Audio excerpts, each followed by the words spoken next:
Alrighty. I think we're live now. Seems like we are, which is good. What's up, Band B Games Room? How's it going? Let's see here. Just making sure everything's working okay here. Obviously, this is my first time streaming, and whoa, it's my face. Oh my gosh. Yeah. So, 5 people watching. Nice. All right. So, basically, this is like sort of a test stream, but what I'll be doing tonight is just going and mixing just a multi-track that I found online in Pro Tools. And this multi-track is from Telefunken. They have a whole lot, or it's not like that big, but they have a sort of extensive library of different multi-tracks, both recorded live and in the studio, that you can download. And that's what we'll be doing, is we'll be taking the multi-tracks from them and just solely mixing them. We're not really going to be doing much else. Yeah. Hello, Imagination Meme. How's it going? Alrighty. 7 people watching. Cool. So, let me know in the chat if the audio is good and everything. And once we get kind of started in Pro Tools, if the audio with that is okay and everything else. So, yeah. Let's see here. Okay. But yeah, a few other things I can go over is just like monitoring situations. So basically I'm using these. These are Philips SHP 9500 headphones. And yeah, I may occasionally, or depending on if I want to. Great, that's good. Audio is good, excellent. I may or may not switch back and forth between my studio monitors. Depending on this, I might not need to. I don't know yet. I like to reference on a few things when I'm mixing stuff. So like I have these other headphones right here that I can use, and I had a set of M40Xs, but they're kind of broken now, unfortunately, and I need to fix that stuff. Yeah, that is how many people are watching. But, whatever. All right, let's see here. Let me go to our Pro Tools view here so that we can see what we're doing here. Alrighty, excellent. So, I've just got a blank Pro Tools session open. Nothing has really been done with it. I mean, I have everything set up kind of how I like it, so I have the expanded transport on. And other things like tab to transients, automation, or insertion, or what, I forget which one this is. Automation follows edit, that's what it was. Alright. And yeah. I would also like to preface this by saying I'm in no way an expert in Pro Tools. I've only been using it for a couple months now. So it's, still getting used to a few things here and there, but I definitely really love the program so far, and so yeah. So basically, here's the song we're going to be using. It's called Hey Delilah. Well, actually, why don't I pull up the site really quick so that you can see the details on this specific multi-track recording. Here we go. Gonna go to website. Okay, so it's by Big Head Todd and the Monsters. The song is called Hey Delilah. It's sort of like I did a long time ago, but it's more oriented towards like producing. And even still, I'm in college, I'm studying audio engineering technology, and basically the industry standard for like studio recording and mixing and whatnot is Pro Tools, or at least it's really popular in the industry. So that's what or taught here, and that's what I use. And I do also use Pro Tools to produce a little bit, which is cool. But yeah, so basically, this is the song we're using. It's a live recording, which means that we're probably going to face a few challenges with this, such as mic bleed and stuff like that. And obviously, vocals will be on dynamic. Actually, what specific mic is it? I think it's the M80, yeah, okay. That's the organ, but yeah, the vocals were tracked with an M80 and Telefunken and a few other things. So yeah, that is the track we're going to be using. So let me drop these tracks in right now. And we'll get started with organizing stuff and whatnot. So yeah, let me just make sure my audio is set to the right device here. Excellent. Okay. Here are tracks. Let's pull up the reference mix here. And just so you can kind of see what the song sounds like. Or at least the reference mix. So that would be this one. They provided a left, right, and a stereo reference mix, it looks like. But here it is. Should be working. Yeah.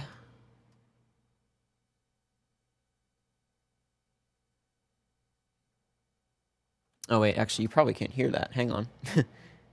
There we go. Okay. Now this will work. There we go. So here we go. You ready for it? All right. So I guess this is kind of our benchmark, realistically, but...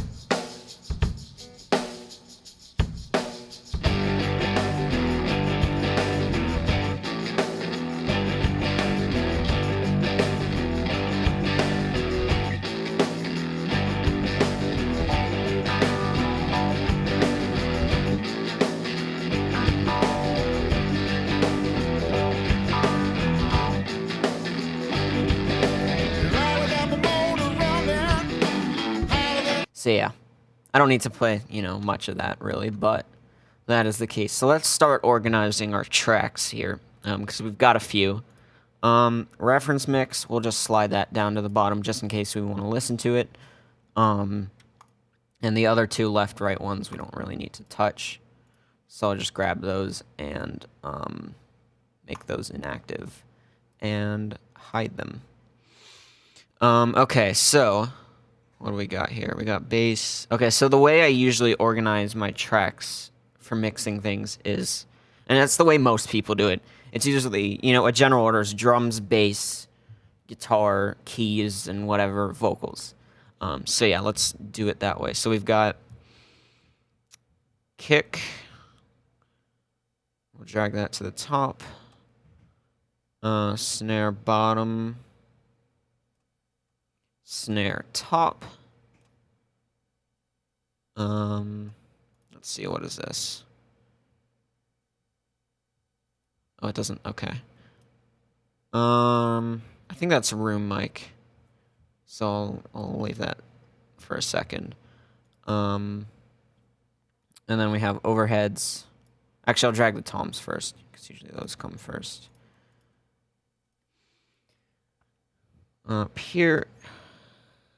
And then our overheads.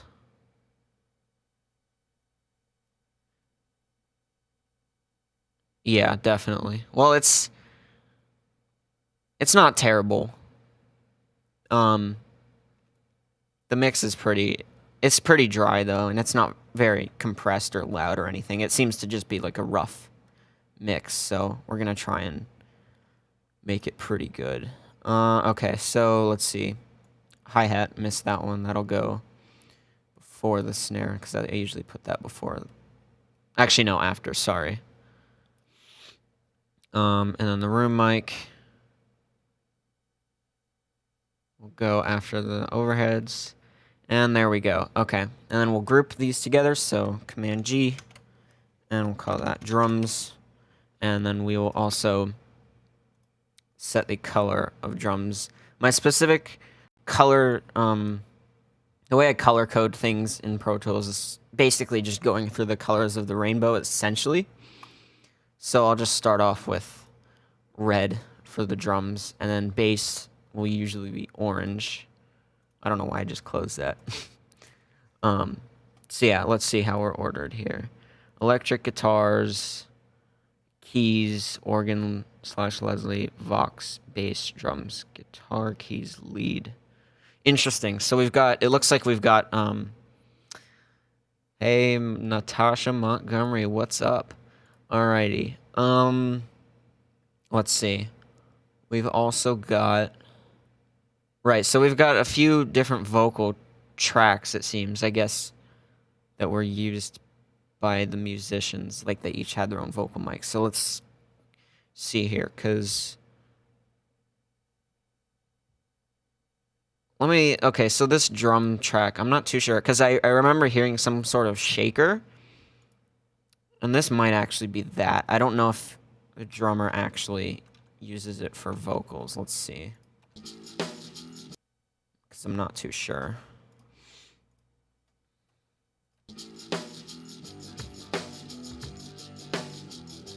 Okay.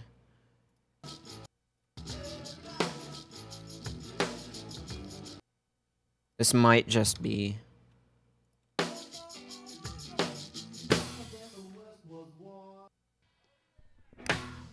Those are just transients from the snare and whatnot, but... Oh, it sounds like he hit the mic there with his stick or something. That's funny. Alright, so... Interesting. That track, I guess he doesn't actually say anything. So I'm actually gonna... Because that's technically like a percussion track. I'm gonna put that with the drums.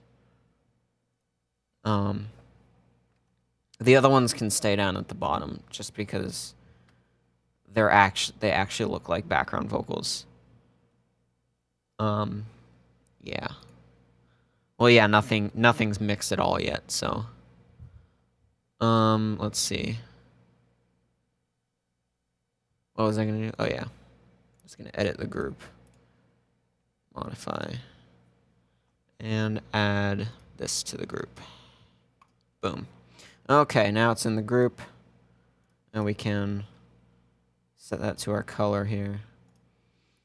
So now everything's solos together, mutes together, and then in the mix window you can adjust faders together, which is extra handy.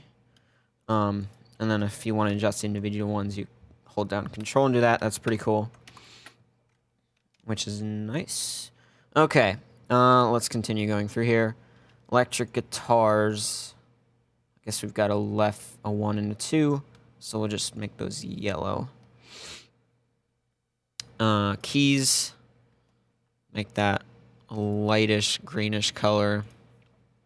The organ, darker green, and then backup vocals can be a light blue, and main lead vocals will be just straight up blue. So there you go. Alrighty. And this can just stay at the bottom. So yeah, we're primarily going to be working in the mix window because like I said, we're just really mixing this. Yes, I have actually. I used to use Reaper before this. For a while, like way back in the day, I had tried out FL Studio a little bit. And I guess technically Audacity counts as one, though I haven't really like done mixing in that. Okay, so, right, so what I was saying is we're mainly going to be focusing on what we're doing in the mix window, just because there's not a lot of editing to this track we need to do, because it is a live track. So, yeah. So now that everything's organized here, let's also just group some other things. So, electric guitars, elec guitar, right there. So those are grouped. And then the organ, we can group those as well, because there's 2 of those tracks. I'll just call it organ. There's something else there, but... Okay. Here we go. So let's... I mean, obviously if I play this right now, it's going to sound like this.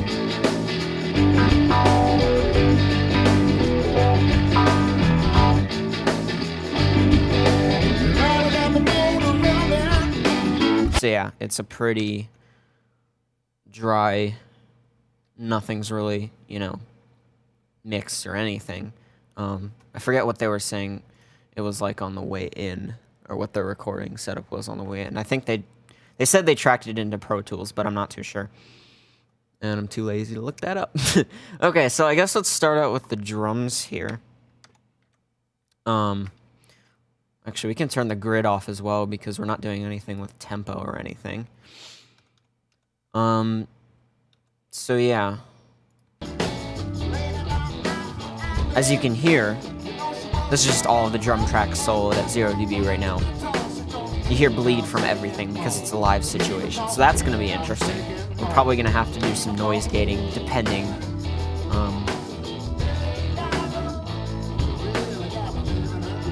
Something sounds clipped there. That's interesting. Let me add master track here so we can see what's happening. I'm pretty sure that was clipping everything. Or not. That might actually be the room mic. I'm not too sure. We'll figure that out in a sec. So yeah, let's start off with just looping a section of the drums. So this is all just like kick, snare, and then the shaker, which is interesting.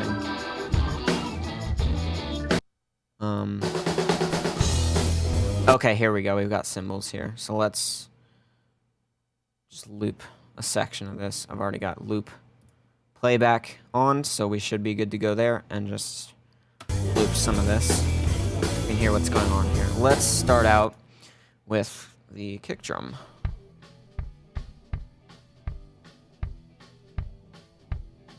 Not noise reduction, noise gating. There's a difference between the two. Noise gating is just detecting where transients might be and opening and closing the gate, which is what actually lets sound through. I'll explain that in a sec. But here's our kick drum.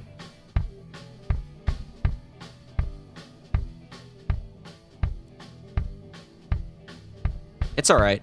Let's see here. So the first thing we're going to add here is just the gate. Oh, by the way, we're only using stock plugins for this. And there's a general thumb, the kick gate is pretty good, the preset. We'll have to lower the threshold a little bit because some of the hits are a bit lower. We'll just put it here because there's not too much bleed in the kick. Turn the hold up just a little bit. Just let, you know, most of that, the actual sound of the kick drum, the resonance come through. That should be okay for now.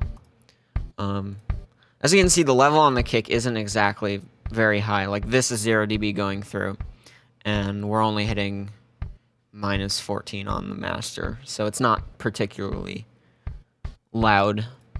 Nothing usually is before mixing. So next thing we'll do is do a little bit of compression on this, and then also gain makeup. That'll help us bring the gain up to a reasonable level.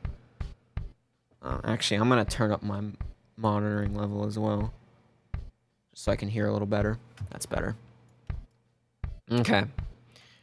Here's our compressor. We're not going to... This doesn't need too much, really. Kick thump.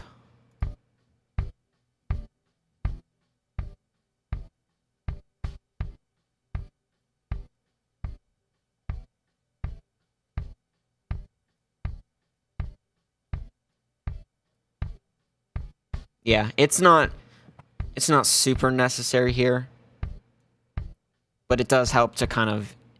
Yes, Pro Tools is available for Windows. It does cost money, though, quite a bit. But there is like a 9... Well, actually, it depends if you're like a student or not. You can get a discount. If not, I forget what the price is. It's kind of expensive, so just be wary of that. So, yeah. That should be enough compression for now, just a little bit. It's not doing much gain reduction at all, really, but it'll help to kind of even out the kick drum hits a little bit.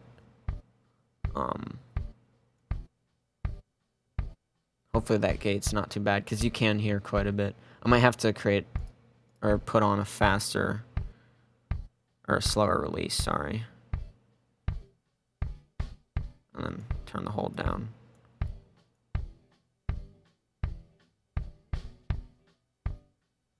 Just to make that transition a little smoother, you know?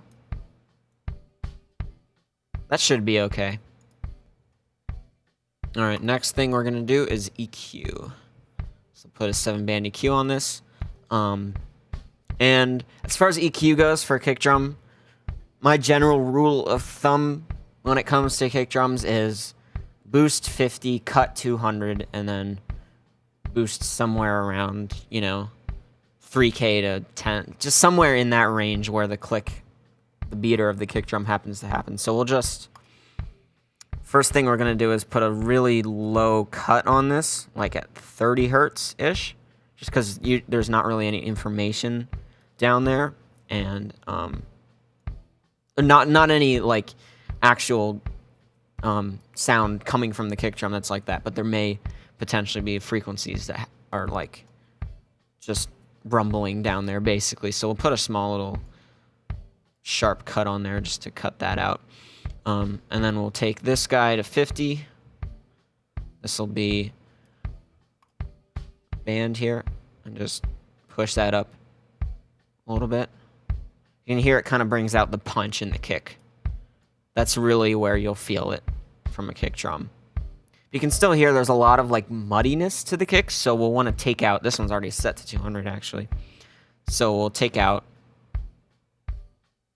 some of that, and now it kind of, you can hear how it tightens up a lot. You may even want to do that a little bit, just to tighten this up. So now that's actually sounding pretty okay. Yeah. And we'll boost a little bit in the top end, not too much. It's already pretty okay. If we need to change anything later in the mix, we can, but make this wider. So if I sweep this,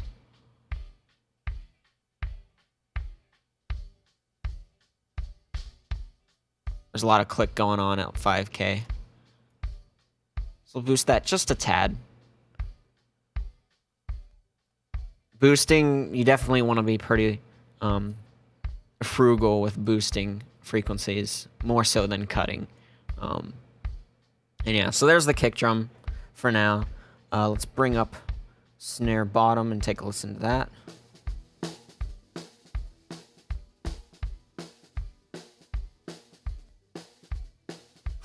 The loop is like off, but that's okay because nothing's on the grid because it's a live recording. This is okay. We're gonna throw, there's not actually too much bleed from that, so I think I'm gonna avoid putting any kind of gate on that, just because a lot of that snare buzz from the lighter hits will definitely want to come through, especially in the mix. Because if it cuts off hard after that, you're gonna notice, because you're gonna hear the attack of the stick from the top mic, so it's gonna be a little weird in that situation. So we'll keep that. So we won't put a gate on this, because the bleed's pretty manageable on that. We'll start off with a little bit of compression on this.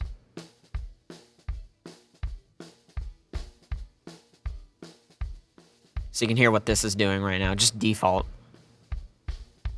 It's squashing the crap out of that. I'm actually going to unsolo the kick drum.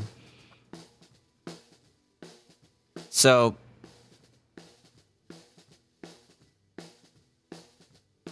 as far as yeah, it's pretty okay. This is the bottom mic, by the way, so you're really only hearing most of the snare wires, and not the actual drum resonance. But as far as like tonally, it does sound pretty good already, which is good.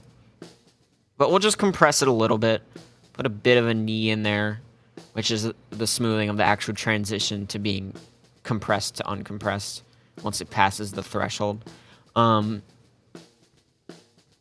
That's probably pretty okay. It's doing quite a bit. You can't really hear it. Like if I bypass it, you can tell it's doing something. It's evening it out. But it's not super audible, and that's kind of what we want here. We're gonna do a little bit of EQ on this. In fact, we're gonna do EQ on most of these tracks because high passing is important, especially with stuff like this. We're gonna cut it at like 100-ish, 150. Just so no low rumble from any other instrument or anything else on the stage gets through this mic. Because that's really important when creating a clean mix, especially for live stuff. So yeah, there we go. This is pretty okay. A lot of the lower information in the snare bottom track isn't super necessary because a lot of that will come from the top mic, but it's definitely there. We don't really need to touch any low end here, but the trebles, it's pretty okay.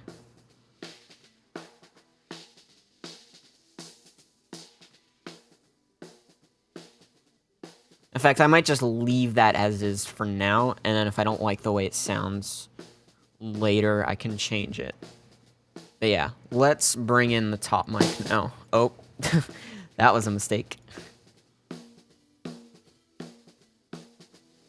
Bring that back up. So there's the top mic. Now I'm gonna turn this off so we can just hear what this is. So you can hear now the resonance of the drum, the stick attack. There's quite a nasty resonance there that we'll want to take out.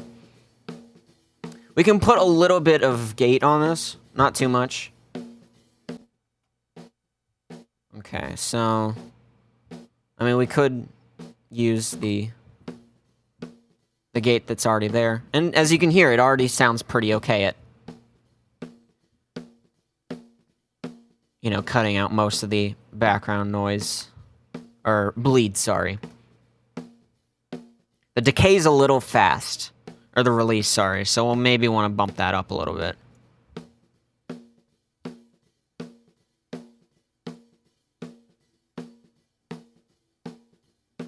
That's pretty okay right there, actually.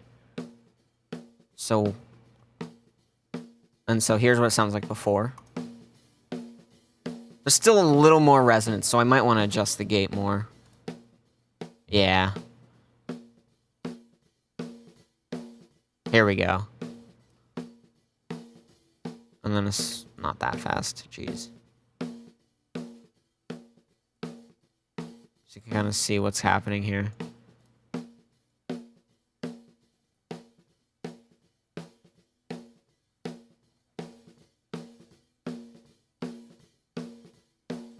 So that's pretty okay.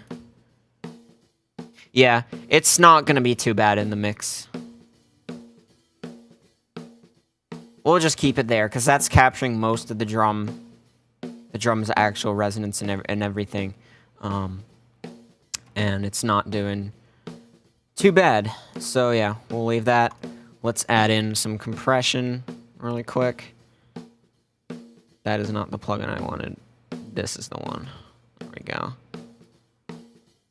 This also has settings for snare and everything else. I like to do my snares from scratch, though. So here, you can hear bringing it down, especially with a fast attack. Or actually, yeah. You can hear how it's really making that transient pop more than it normally would. Even though the signal at the end is a lot lower because it's catching right after, so it evens it out, but... You can hear if I bring this down to a really low attack,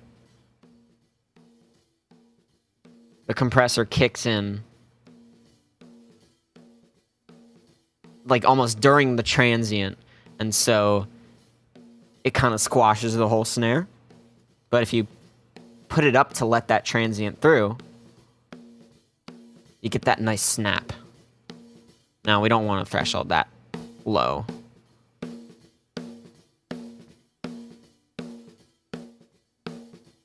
Maybe like there. That should be pretty okay.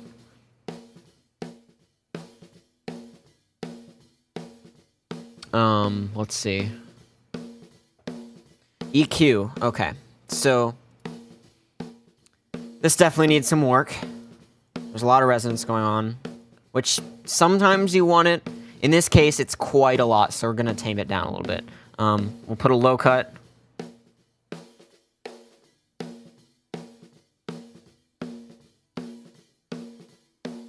Around here. Oh, it probably... Actually, I did get a chance to listen to some of these tracks a little bit beforehand, and the vocal mic is pretty okay as far as bleed goes. The drum overheads in the room mic is... Obviously, it's a room mic. It's going to capture everything. So we're going to see what we can do with that. We may only want to use the room mic during, like, crowd cheering and stuff, just because... in live situations, it can get kind of messy. So, right, we've got the low cut on here. So let's find that resonance. Real quick, we're gonna lower the Q, make it pretty sharp. And we're gonna sweep this and find where that note is.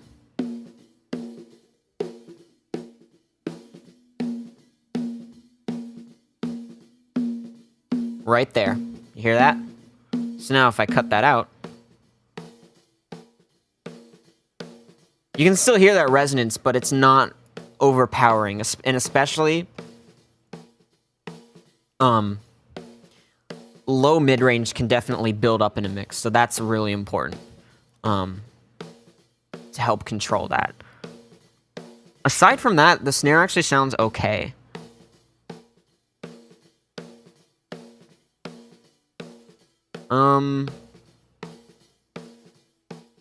We might want to boost a little more, just a little more of the top end. Not much. Like around 5K again. Because that's a pretty snappy area.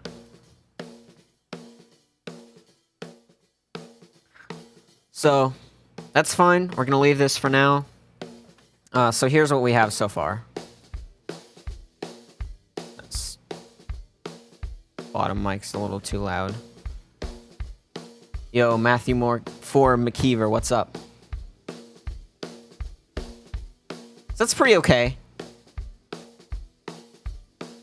There might be a little bit too much information in that 5K area that we were doing here. Actually, specifically on the, not on the top mic, but the bottom mic. Just a little bit too much.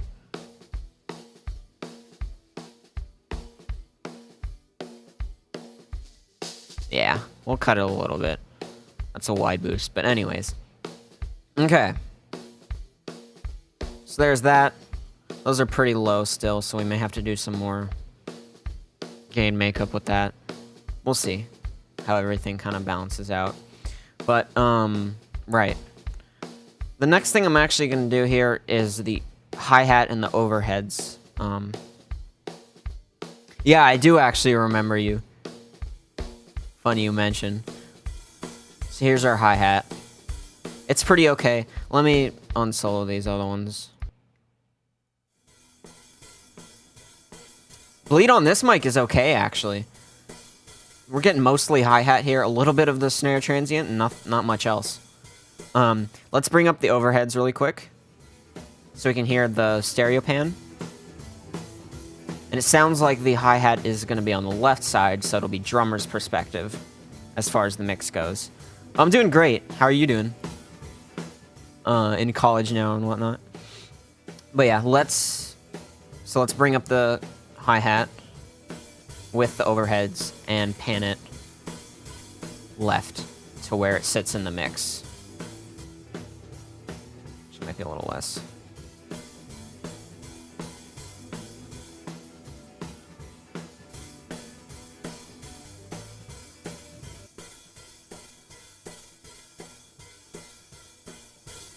Nope. There's probably a better way to do this, honestly, as far as, like, managing a group. Like, I can just turn the group off, but then if I want to just do that, you know, I can. and then have everything like blast our ears out. I'm just gonna turn everything down. That was really the first thing I should have done, honestly, before I did anything, was just turn everything down. Just so stuff doesn't have to happen. Alright. Let's see here. I'm gonna pause that for a second. Oh, what was I gonna do? Something over here. The home theater stuff is good. I'm at college now, so obviously I'm not at home where it is, but it's been pretty okay.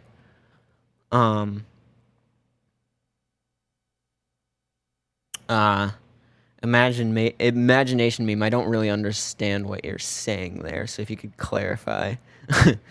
Okay. Anyways. Let's EQ this hi-hat a little bit.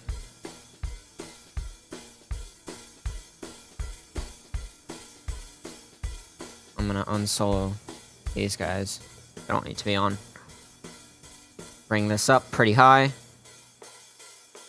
Not much of the low information is stuff that we want in the mix here, because the hi-hat is mostly treble. Like, you can hear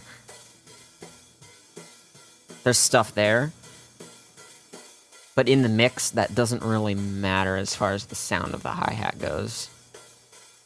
So we'll leave it there.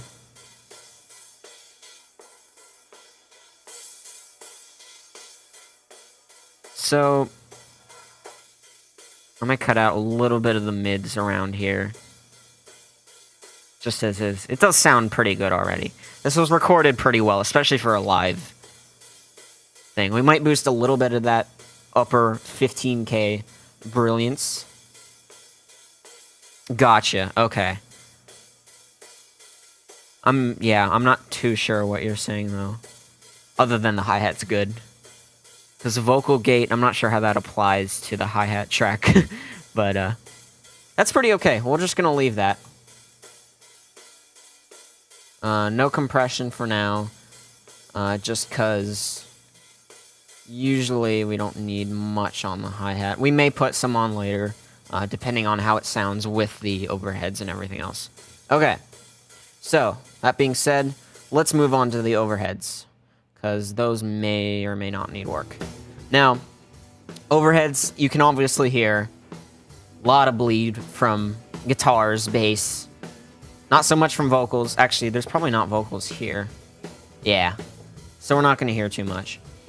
But, just other instruments, you can hear them. Let me actually move the loop to a part with vocals. Alright. It's still not bad. But you can definitely hear it a little bit.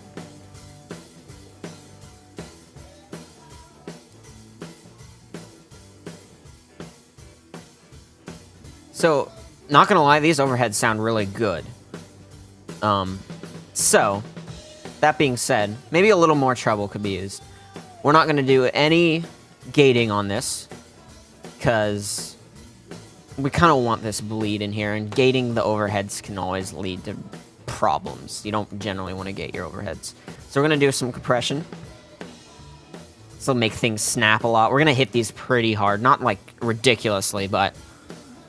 And for overheads, I generally like an attack time of 30 milliseconds and about 60 to 80 release time. We're not going to bring it too much. Just a little bit. So yeah, you can hear a lot of bleed there. That'll come through. But yeah, there are the overheads. Let's add some EQ.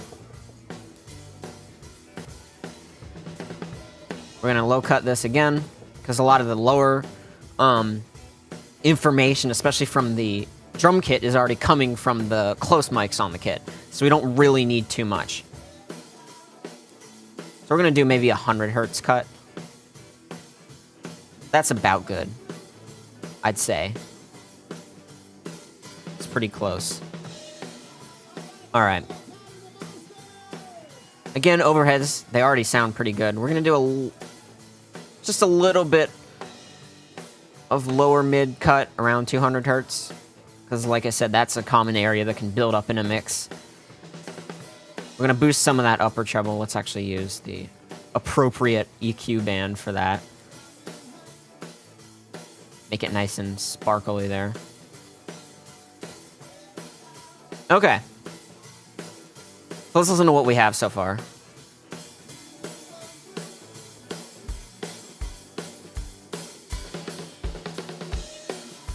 I'm not super happy with that snare sound.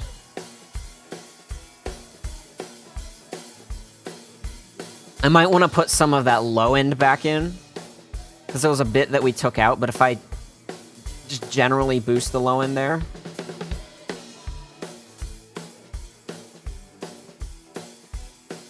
it can kind of bring back some of that body to the snare drum without bringing the resonance back. That's pretty okay. We can mess with that a little later. It's still a little 5K-ish heavy in the treble. But for now, that's pretty okay. I'm kind of curious what this mic is specifically. Like, is it actually... Yeah, it's a room mic. So, I don't know how I feel about it at the moment. Hang on. Oh, man. So that's where that distortion was coming from. So, I may want to use this for crowd towards the end, but personally, I don't like using room mics in this situation, especially if it's a mono, really distorted room mic like this. I'm more inclined to just turn it off, and then as far as, like, creating spatial, you know, a spatial sense for the drums, I'll do that with reverb and, like, a room reverb. So we're just gonna mute, not all of those, mute that for now. Yeah, it's clipping a lot. I suspect the only reason that was set up is for capturing crowd noise. Unless that was there just to give... unless you want that kind of dirty sound in your drums combined. And maybe I'll like that in later, just like a little bit. We'll see. The drum vocal mic, that's going to be interesting. Because like I said, that's only a shaker. I'm sure the drummer talks or sings in other songs, but this one specifically, it seems he just uses it solely for his shaker. So we're gonna go ahead and solo that guy and take a listen to that, or just solo everything. Why not? Or no, I don't actually want to do that, because we gotta listen to...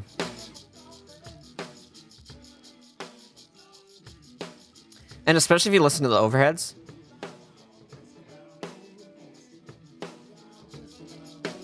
There's a little bit more going on here that we want. Now it sounds like it's slightly right in the stereo field, so we're gonna pull it slightly right.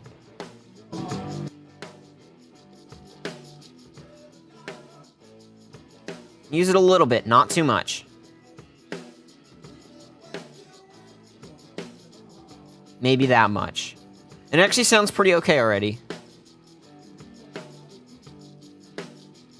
It does have quite a bit of snare bleed. It's gonna have bleed from most of the kit. Like, if I come back to that section where everything's in play. I mean, yeah. So it's not... I mean, it's a vocal mic. I don't know specifically if he was holding the shaker up to the vocal mic, but in this case, it does come through a little bit, some of the lower end of the shaker. Lower end, I mean, like, mid-range, really. But, so realistically, we're gonna high cut this pretty high. Or low cut, excuse me. And have it really subtle in the mix, because it's not too important. Because it does make a little bit of difference, but you can hear that's with, and that's without. So it brings it in a little bit more. So we're just going to leave that as is, right there. And we're probably pretty okay as far as a basic mix goes with our drum kit.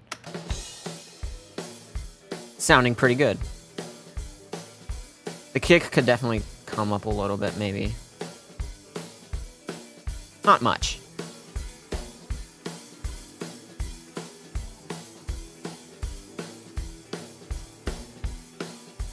I might even venture to turn that hi-hat down a little bit.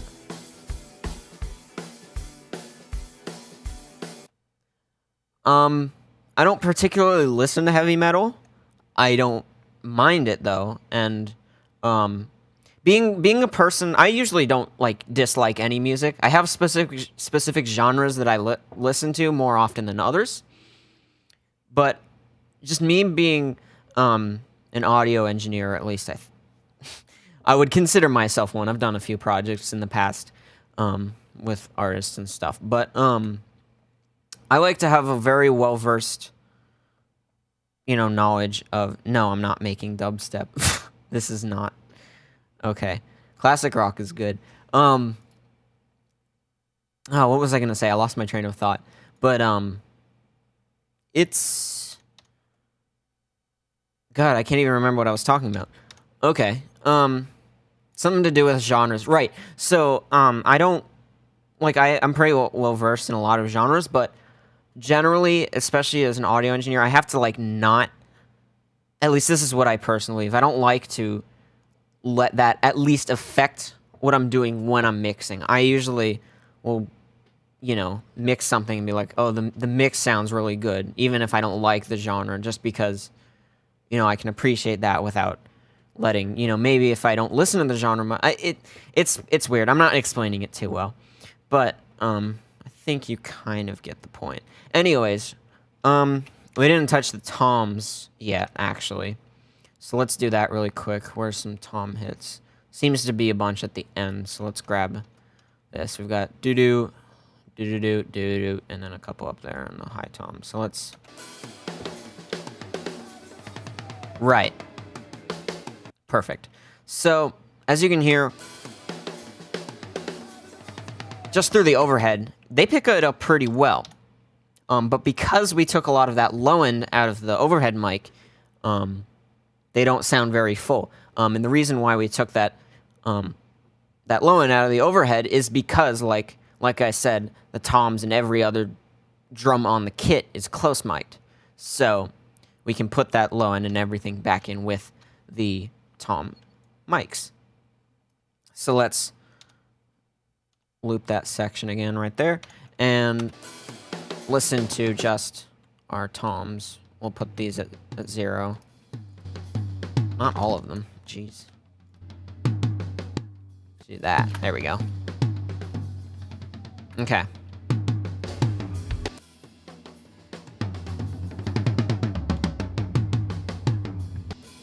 So you can hear there's a lot of low end in there. I'm going to actually solo this so I can figure out where they are in the stereo pan. Yes, this is on a MacBook.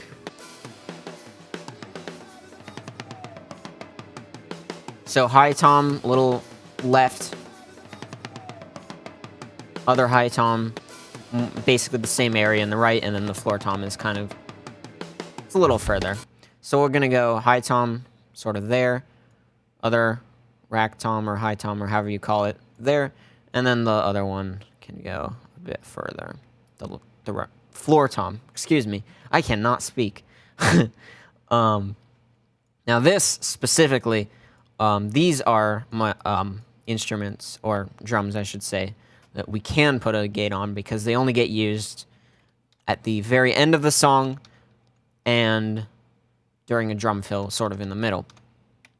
So with that in mind, we can pull up a gate. Let me make it.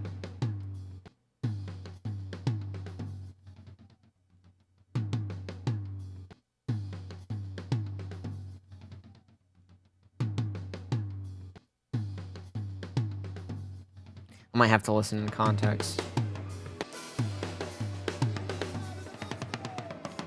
See how it kind of cut off there? It's cutting off too fast, so we'll need to bump the release time up.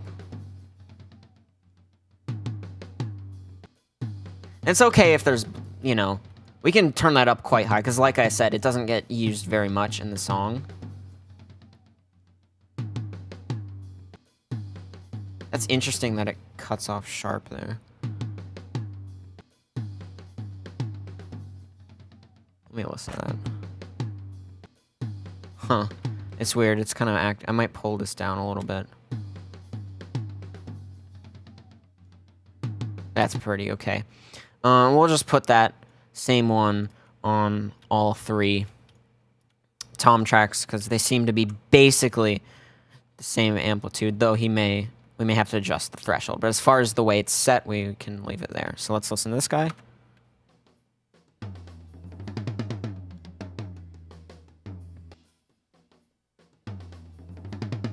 Oh, that's the loop cutting, sorry. I didn't realize that. Let me just go and see how it's doing in the other part, because that threshold might actually be way too low. Hang on. It's okay. Actually, honestly, we're not going to do too much with that. It's not too bad. There's a little bit of it coming through. It's kind of opening the gate a little bit, but it's not too bad. So here's what all the toms sound like right now, just with the gates in play.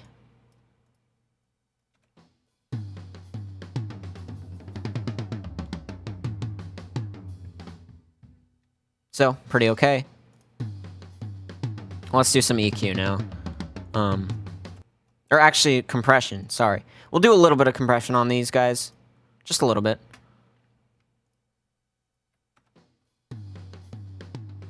Not too much. Definitely a little bit, maybe like 15. That'll let enough of the transient through. Slower release time.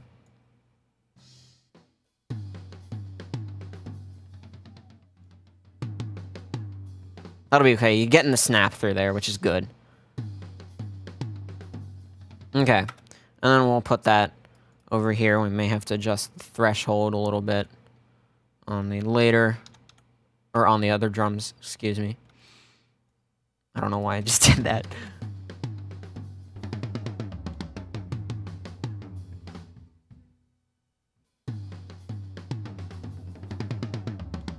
So I actually like that a lot. It's pretty nice. It kind of gives the toms quite a nice punch to them. Let's do okay, no problem. Let's just cut. Let's do some EQ then, like I said. So the high tom, we're gonna find where that resonance is, just so we know where we can cut off after the fact. It's gonna be pretty low. It's around here, I think. Yeah, it's like there. So that being said, we can do a pretty sharp cut after that, around here, because there's not going to be any information from the tom coming through. Or any important information, I should say. Sorry, I'm adjusting the wrong thing. And we can put that back. We can do a little bit. There's already quite a nice bit of low end on this guy, but we can help it a little bit.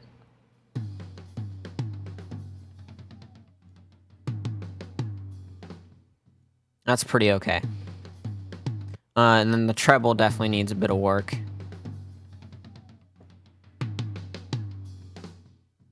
There's some like stuff here. Around 4K. That tom mics generally have. And I personally don't like it. I like a bit of a less of a like a thud sound from the toms, more of a snap, you know? Which happens up here. So that's pretty good, actually. I like the way this is sounding. So with that in mind, let's copy this EQ over and adjust the low end section of it to accommodate for the other tom. It's a little lower. I like that much. That's a large boost, but I'm gonna narrow this.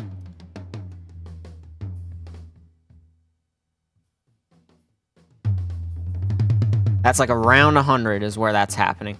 So we can boost a little bit there. In fact, we'll move that up. So it gets kind of the upper end. Because when the attack happens on the drum, you can hear, as the drum resonates, the fundamental drops. So with that in mind, that's pretty okay. And now, let's copy this guy over to... Or, if I could use this thing properly, over here. And actually, I think I'm going to cut a little more of that 4K out of this, because it seems to be a little worse. Sorry, am I... Okay, yeah, I'm doing the right thing. I thought I was being crazy for a sec.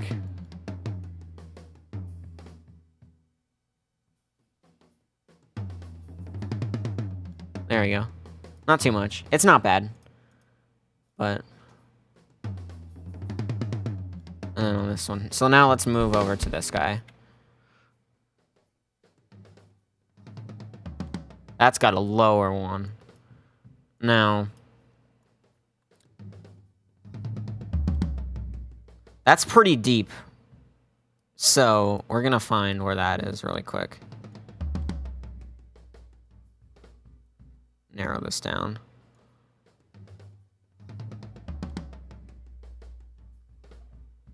It sounds a little higher than 50. It's like around here somewhere. Hey, thanks, dude. I appreciate it. So let's pull this back to like here-ish.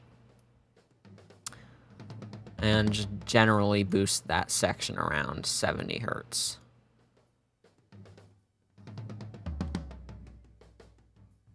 Like that much. Make it a wider boost. Okay. Excellent. So with that being said, this is pretty EQ'd okay. So that should be all the drums EQ'd and everything. So let's take a listen, and then we can also balance the toms in the mix. And actually, we can do that at the end and over here. So let's see.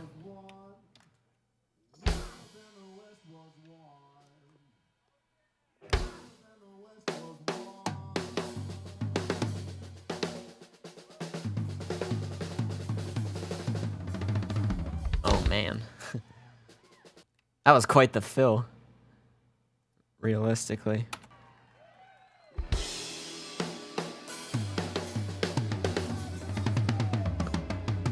That's pretty okay. I'm gonna bump the toms down, especially the second bigger rack tom and the floor tom, because they generally seem to be being hit a little harder. Except for in this fill. Well, that's pretty okay. Okay. Let's move on to bass now. Because that's also important. Well, all of this is important realistically. But yeah, let's take a listen to our bass track. Let's go to a part that has a lot of bass right here. Or actually, let me get it more in line with that. Okay. Here's our bass track. Pretty good sound already. And as you can see, this is a DI track, so this would have been direct out from the bass guitar or the bassist's rig that they have. And there's no bass guitar mic that's provided, which in turn helps. Oh yeah, he's a pretty good drummer, it sounds like. He's got good dynamic control, especially with his tom drums. So yeah, this sounds pretty okay already, realistically.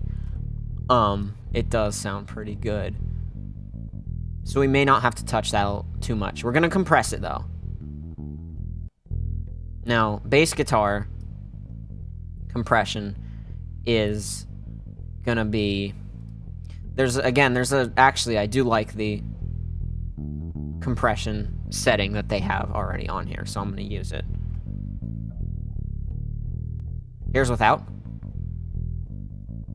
You can hear the higher notes are not as loud, really. With the compressor, though, you can hear how that totally evens everything out, as is, and it's great because you don't want your bass to be mostly consistent throughout your song or when the bassist is playing, unless it's like a lead bass thing or it's a bass solo in the song where he's like doing fancy dynamic stuff with the bass. But as far as like the bass acting as a foundation and a rhythm instrument, it definitely wants to be consistent. And I honestly, I don't even want to touch this because I like what this is doing. With that being said, I'm going to EQ the high end a little bit because you can hear this treble there that isn't necessary. And generally isn't associated with a bass guitar sound, realistically. Maybe an upright bass, but not so much a bass guitar. A lot of that, like, lower treble stuff, or upper mid-range, I should say. A lot of that stuff, that's the stuff that you generally associate with a bass guitar. So we're not even going to touch this. Actually, we are going to put a low cut. Around 40 hertz. Because it doesn't sound like... This song is in the key of E. E minor, I guess? No, E major, sorry. I haven't listened to it too thoroughly, so I can't tell, but... So here's our drums and bass guitar.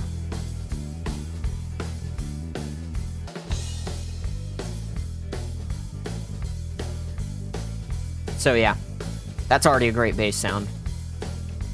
Great instrument, I guess the guy was using. So having great gear and having good recordings on the way in really pays off. That's definitely what you, especially when, this kind of thing, is, as far as mixing goes and everything, having good mic placement and good microphones and everything, and having good instruments means you won't have to do much, as much correction with EQ and stuff, and you should generally avoid that because too much altering of the signal can sound weird, and it's just generally not a good idea. So, guitars. Let's see here. We've got 2 guitar tracks. Let's figure out... So they had them panned a certain way in the reference track. Let's take a listen, because that might be where they were in relation to the stage and everything. Can I not hear that? Right, because I pulled it down, of course. There we go. And my thing broke again. That always happens. And it's really loud.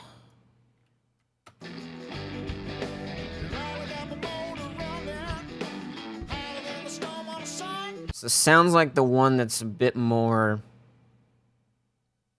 active, I should say, is panned left. And the other one's panned right. Let me just confirm that with the overhead mics real quick. Without having that soloed. Yep. You can hear the right rhythm guitar come from the right side and the left one coming from the left side. Not like hard left or right, but generally speaking, they're panned a little bit left and right. Well, not panned, but in the overheads, they're spaced. And generally speaking, as far as where instruments are placed in the, or where they end up showing up in the stereo field and the overheads, especially with live stuff, it definitely helps to keep them there. Because then you can, depending on if you have phase issues between them, you shouldn't. Like, it, it does help to have everything kind of centered there. And if the phase, if it's out of phase with that mic, you'll know. Or with the overheads, I should say.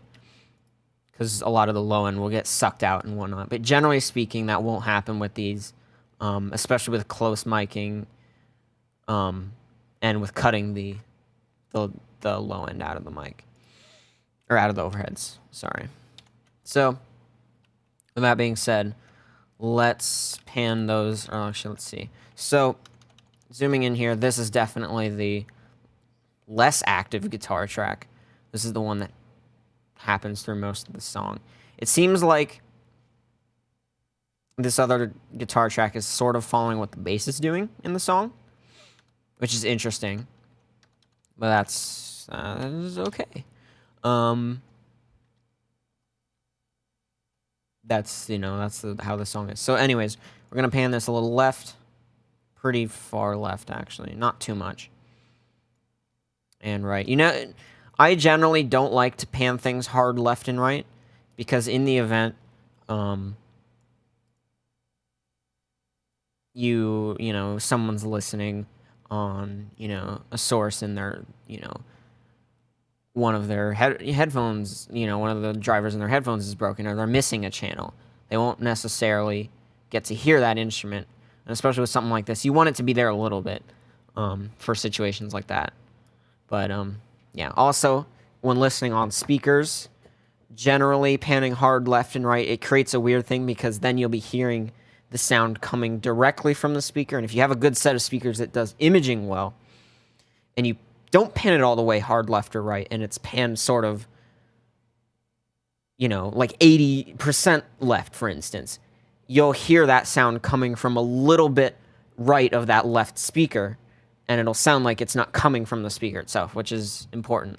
But the same doesn't really apply to headphones. They do have imaging and soundstage and all that, but it's a little bit different, the sound that you get. Anyways, let's take a listen to these guitars here. I'm going to listen to both of them, actually, without the overhead.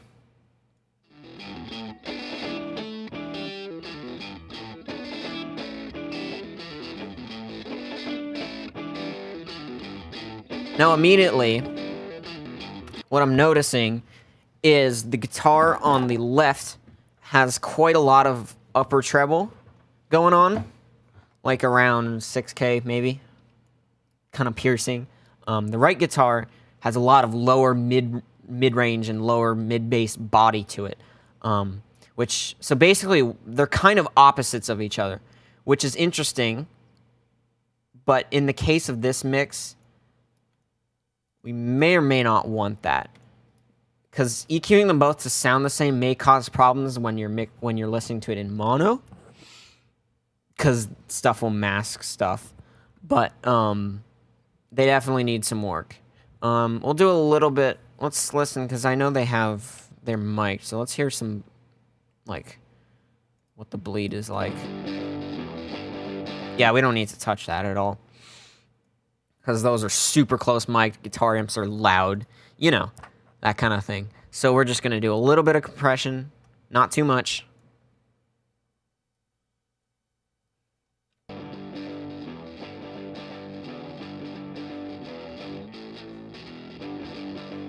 don't like that much.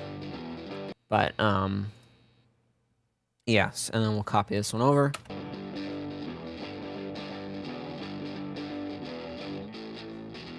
That should be okay. Not too much compression on those guys. Specifically with this song, it's not too necessary. So as far as EQing goes with these guys, this guitar actually sounds pretty okay already, except for the treble. However, there is some lower end stuff that we don't want in the mix. It's gonna muddy things up.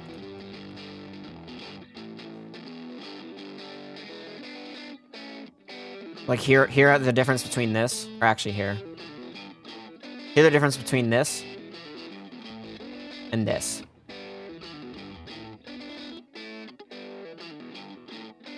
So, and a little bit of that treble is kind of piercing. Let's find where that's at. I said kind of 6K, let's see. It's around 5K, actually. I was close, but, you know. Already, that's a lot cleaner. Just with that little you know, 3 dB-ish, maybe 4 dB cut there. And now I'm actually going to cut out a little more low end. Not too much. The other guitar is going to need more low end cut out of it, though. Because that's too much. Especially in the mix, it's gonna start masking other things, especially the vocals.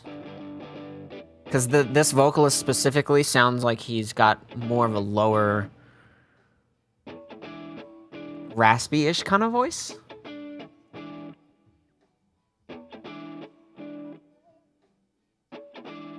It's cut there. That's pretty okay. So that versus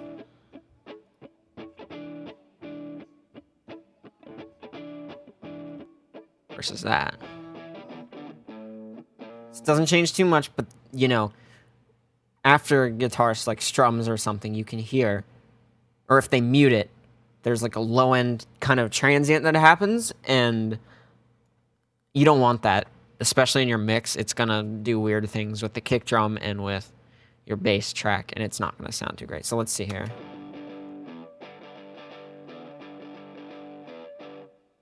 We'll cut some of that 200 out. Pretty okay. Maybe boost the treble even a little bit. Yeah, that's pretty okay. So now here's the two together.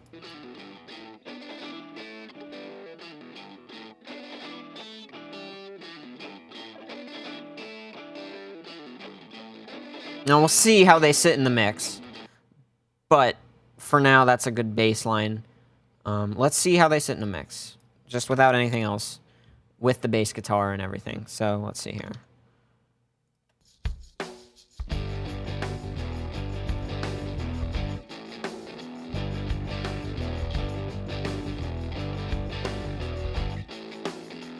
See, that sounds really good because there's not, like, even though the bass, the actual, like, octave that the bass is playing in is, like, a lot lower than a guitar, there's still a lot of overtones that happen in the bass that you don't want to take out because it's what makes up the bass guitar sound. And those fill in that low, like, 200 hertz area in the track. And those are going to collide with the guitar track. So you can hear how good this sounds. Or, here we go. So if I pull out the, if I pull out those EQs, you can hear what it sounds like then. Sorry, wrong key. It's not that much of a difference. It's not as much as if you were soloing them. But you can hear there's a lot of... You can hear how that totally cleans it up. There's less masking going on, and you can kind of better pick out each of the instruments here. Okay, guitars are pretty good right now. I'm not going to do too much with those. So let us move on to these keys. Let's see. I want to see if they come through the overheads at all.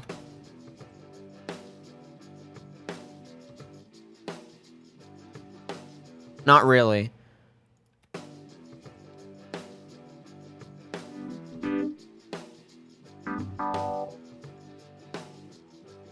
They don't come through enough in the overheads to make it a difference as to where we pan them.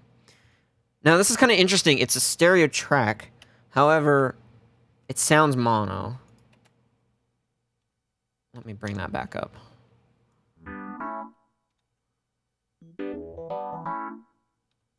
So with that being said, it's not a problem or anything, but we're just gonna pan that. They put it on, I could hear they put it on the right in the reference mix. Let's just see. I woke up and she was gone. I walked till the stars saw the whole world knows. She wilder than the... Let me move back to here. Leave me where you went, 'cause you're the queen of my heart. Sorry, I need to unsolo that. Leave me where you went, 'cause you're the queen of They left it sort of in the middle-ish. It sounds like they're doing an automation thing with the panning. That snare is pretty cracking. So I'm gonna not do that same thing just because I don't feel like automating that much right now. We're just doing a little mix here for the fun of it. Let's see what it's doing as far as guitars go, because that'll kind of determine where it'll best sit in the stereo field and the lack of masking it'll do.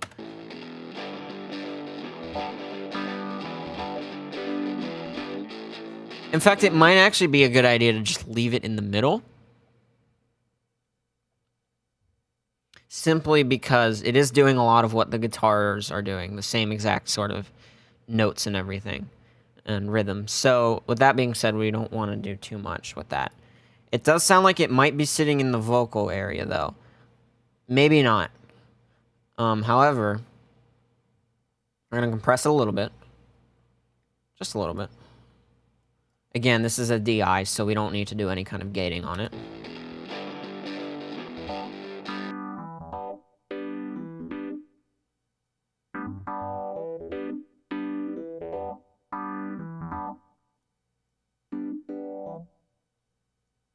That's probably okay.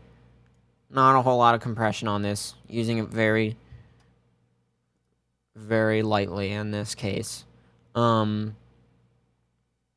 Right, now let's do some EQ here. In fact, I might, depending on what happens, I may do a fancy stereo. Fancy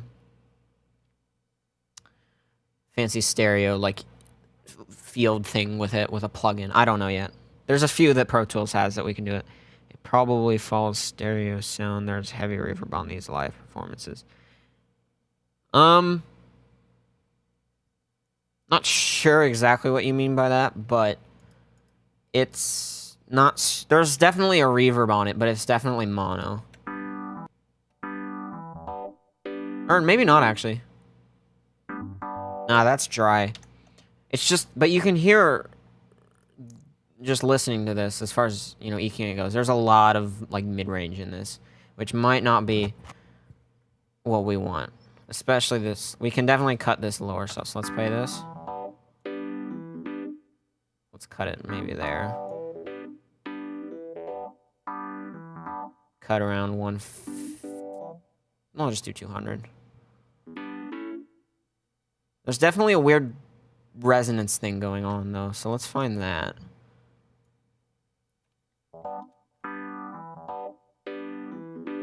It's like around here.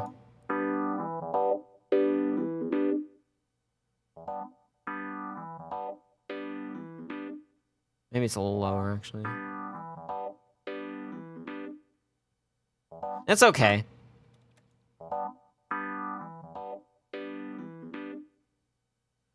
I'll leave that for now. I'm gonna boost some of the upper treble.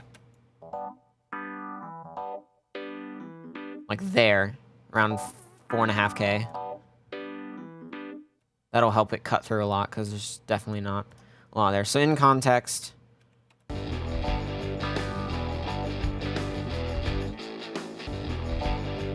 It definitely cuts through.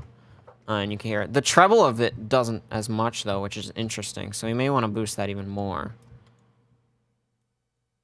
Now, we'll see, though, because it may mask the vocals too much. I don't know how much it really... It does happen a few times with the vocals, so we'll have to see how they kind of go with each other. We'll just leave it there for now. It's okay. Could be better. Organ. Let's see what we've got here. These might be interesting. Oh, we've got mics on these. Okay. That explains the weird stuff we can see. So let's see when these happen. Okay. Just a little bit of an organ thingy right there. What's this other one doing? Oh, this actually might be just one instrument. Okay. So this is low end. coming from the organ. Sounds like. We've actually got a stereo miking on the organ, which is interesting.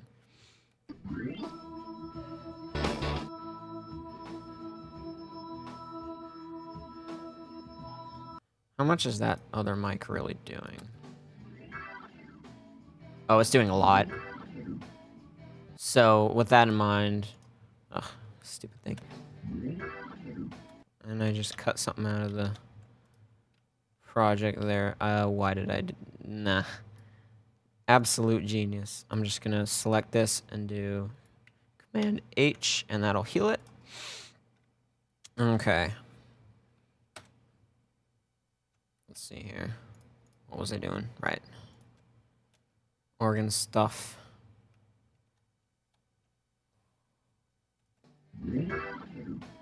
So you definitely want that because there's definitely not enough going on in the mid-range without that mic.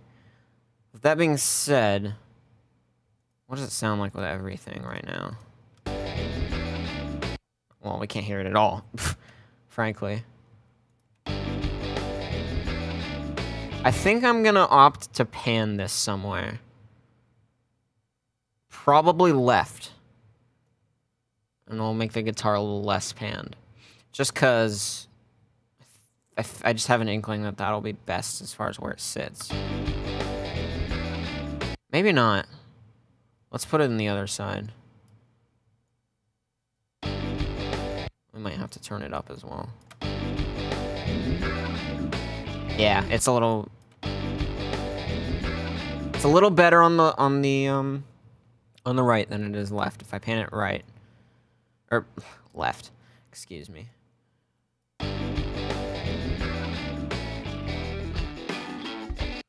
Snare drum's not that quiet. You can hear it pretty well. I think the guitars are just quite loud right now.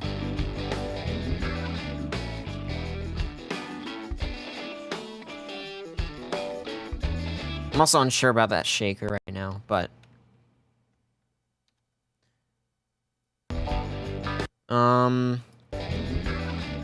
Anyways... Ugh.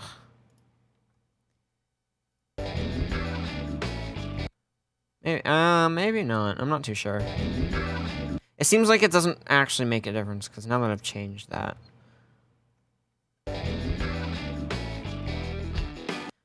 We'll leave it on the left. It might actually be better over there.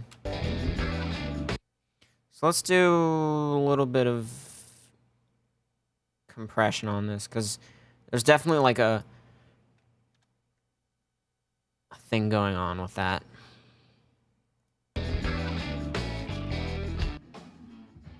Let's skip to the part where it's fully in play here. You can see how it's not exactly, like if we look at the waveform of this guy, you can see it's not super consistent.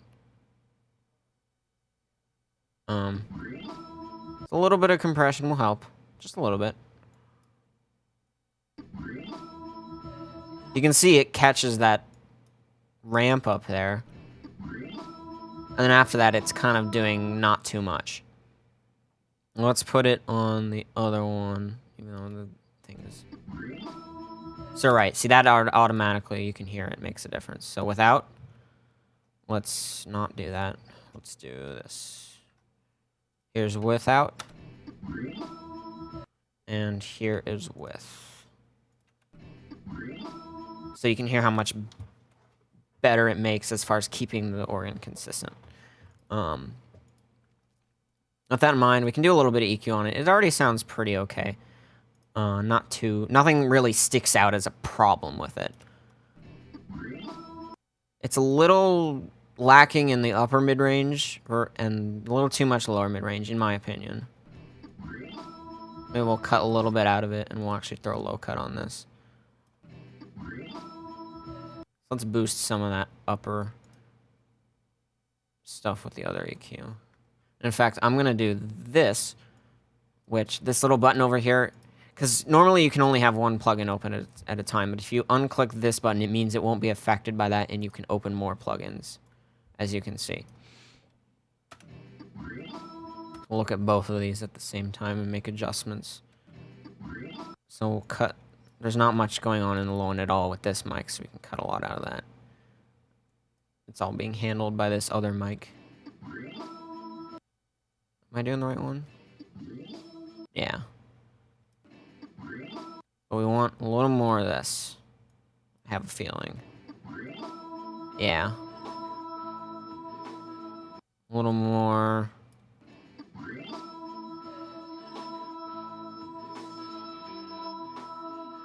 Narrowness. So that's where that resonance of the organ seems to be. So we'll cut that out and see what that sounds like without it. So there's quite a difference there. So we don't want to cut it, definitely. We want it to be there. We don't want to just boost that. So we're going to do a more wide boost on this. Yes, I can shout you out. Black Cat is back. So yeah, there you go. So that's sounding pretty okay now. Might be a little bit. There's like a weird thing going on. That's good actually right there. Okay. Let's see now in the mix how that sits.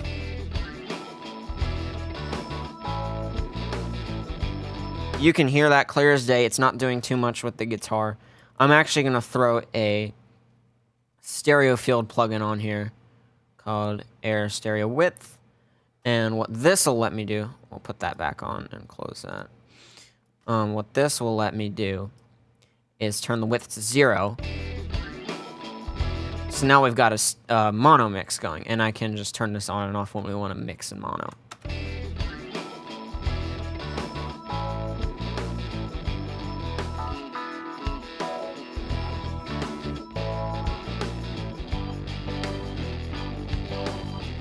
It's pretty good, actually. Not too bad as far as mono compatibility goes. That snare definitely is a little bit too transient heavy. I may have to touch that later. Or at some point. Right, so now we've got most of this, except for the vocals, done. So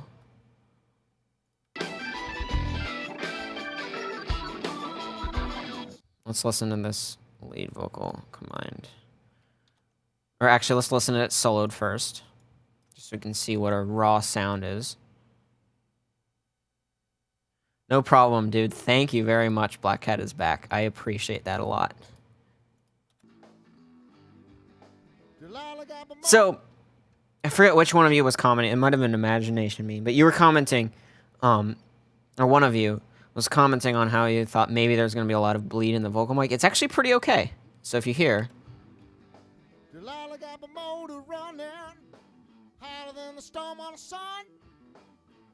The M80, which was used on this, as you can see, it was an M80 Telefunken, seems to have pretty good narrow coverage, and I don't know how close he was to the mic, but listening to it for like proximity and effect and everything,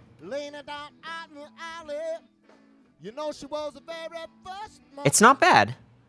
It's not too bassy. It's a little low mid heavy, not too much of like upper 1K mid range going on there. But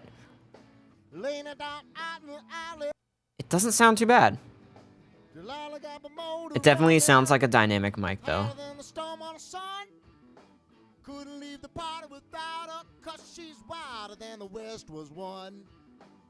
We're definitely going to do compression on that. You can hear that it, and you can actually see how inconsistent it is.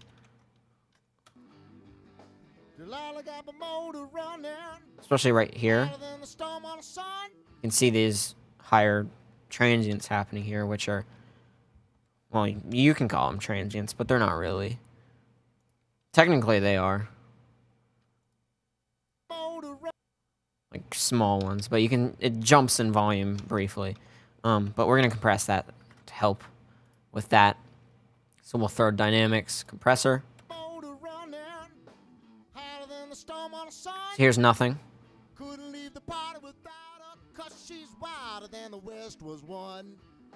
Here's her compression.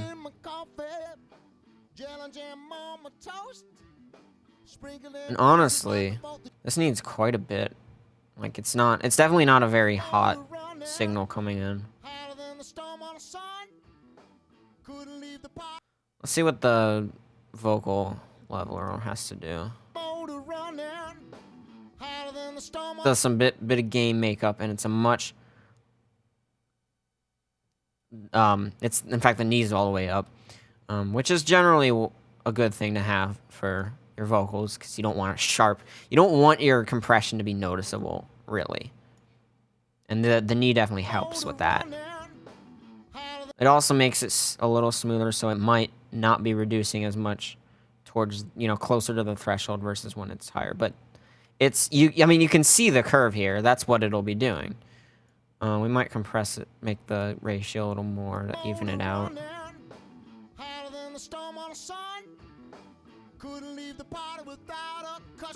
Now, in this case, I'm actually going to put the gate on, because you can hear with the compression what it's doing is when he's not singing, it's bringing the level of the mic up. Or, well, it's technically not bringing the level of the mic up. The makeup gain has done that, but the compression is pulling it all down and evening it out. But, like, the bleed comes through a lot louder because of this. So we're gonna actually turn this off for now and put on a gate, because, sorry, wrong thing. It's in dynamics. Gate. So there's a vocal expander. Let's see what that does.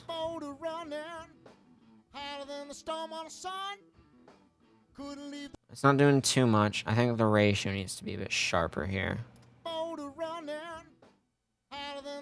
Yeah, that's what we want.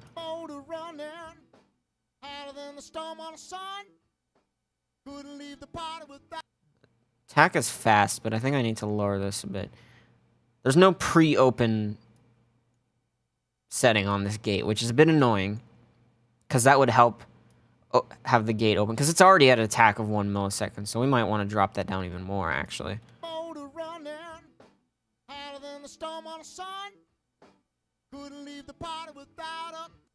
Let me lower it, or the threshold more.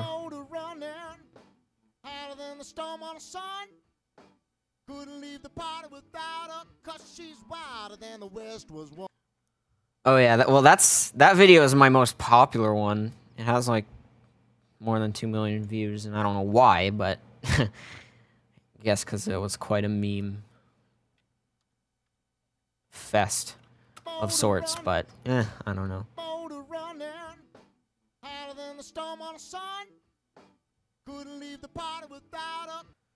See, in this case, let's see what it does with the compression, because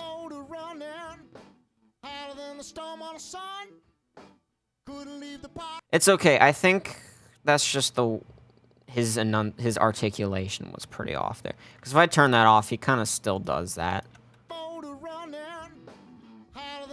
You can hear a little more without the gate. And unfortunately, look ahead. I'm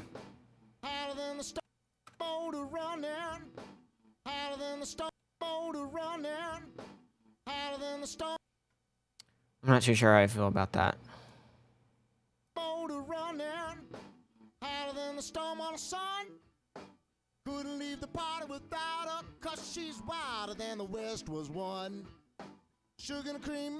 It's okay. We're gonna call that okay for now.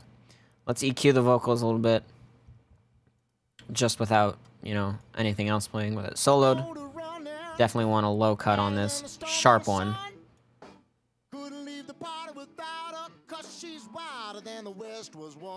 Less of that 200 hertz garbage. Maybe a little more treble. Higher treble. Maybe.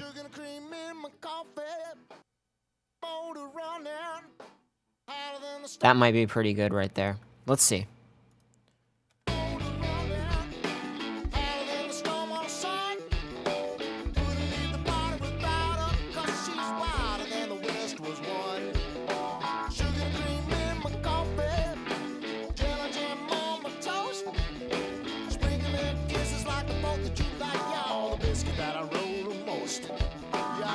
biscuit that I roll the most.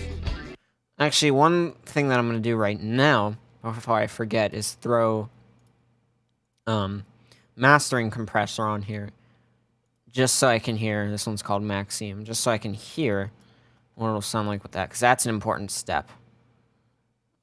This is mastering more, less mixing, but this will help, because if you have this on and you're mixing it with it, you know what it sounds like with it, and then when you throw it on, you're not going to be, like, surprised. Release time, generally 50 seconds is good to help it not be as noticeable, because if you crank, I'll show you what it sounds like when you pull the threshold down and when you crank this up, because it can be weird, but anyways, so here's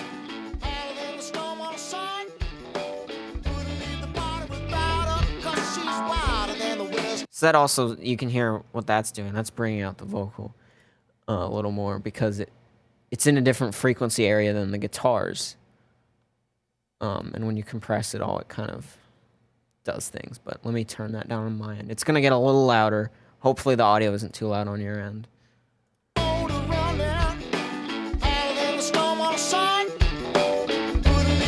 So luckily this compressor is pretty transparent.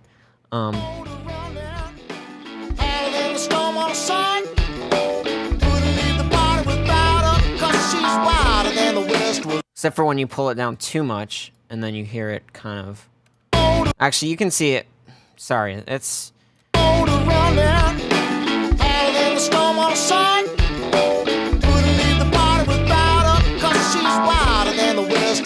So here's what happens if I crank this up.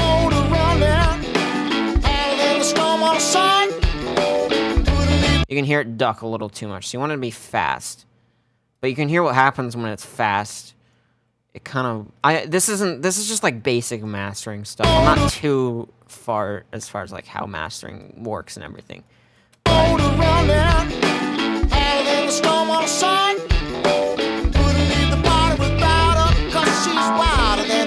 It's doing weird things to it. It's not transparent at all, actually.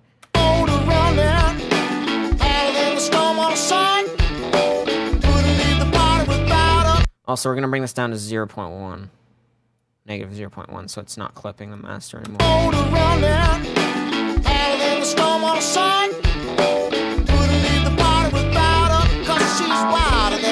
going to bring this up a little bit. That's okay there. Not too bad. 14.6. Well, it's higher than that now. That's just because everything else is generally quieter, so this is just bringing it up to the level it needs to be.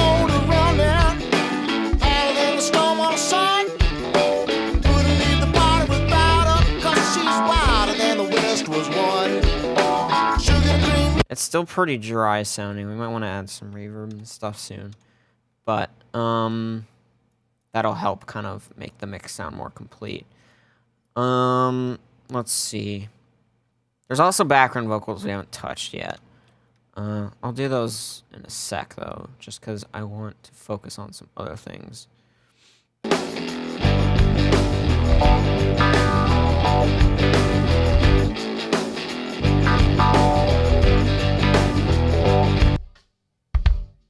Like, this kick is still a little too low for my taste as far as volume goes, so we're gonna just use the EQ. Give it more gain. So I have more headroom, you know? Bring this back down. I'm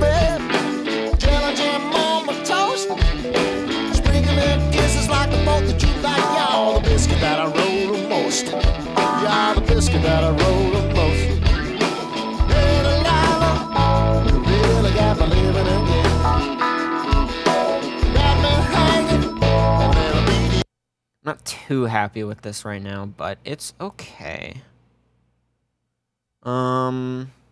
Oh, you guys are having a conversation. I didn't even realize. Okay. There's some weird things going on right now. Like the keys are doing weird things, but Sprinkle them kisses. whoops. Sprinkle them kisses like the boat that you like, y'all. The biscuit that A little too much mid-range on the keys, I think.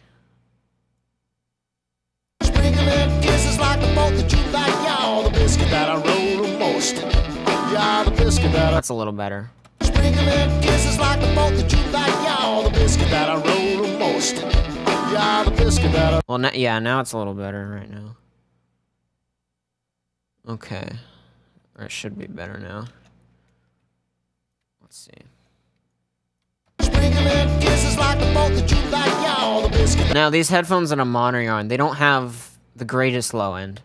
They have okay low end, but it's not great, so I might switch to my speakers just to hear what the low end's actually sounding, you know, because I have more emphasized bass on those, just so I can check what's exactly happening down there. Especially with the subwoofer and everything, that the bass is quite emphasized, and that can help bring out those frequencies so you know what's going on down there. 'Cause these headphones, like I said, they don't have the greatest low end response. Yeah. Hotter than the storm on the sun. Couldn't leave the party without her, 'cause she's wilder than the West was one. Sugar and cream in my coffee, jelly jam on my toast. Bring that down a little bit. It was a little too much. I don't particularly like that compressor too much. Biscuit that I roll the most. Hey, Delilah, you really got me living again. Got me hanging on every beat of your heart. There's definitely still a bit of low end stuff going on. I feel like the bass might be too much. So, because the guitars don't have anything. In fact, I might venture to actually take some of those overtones out a little bit.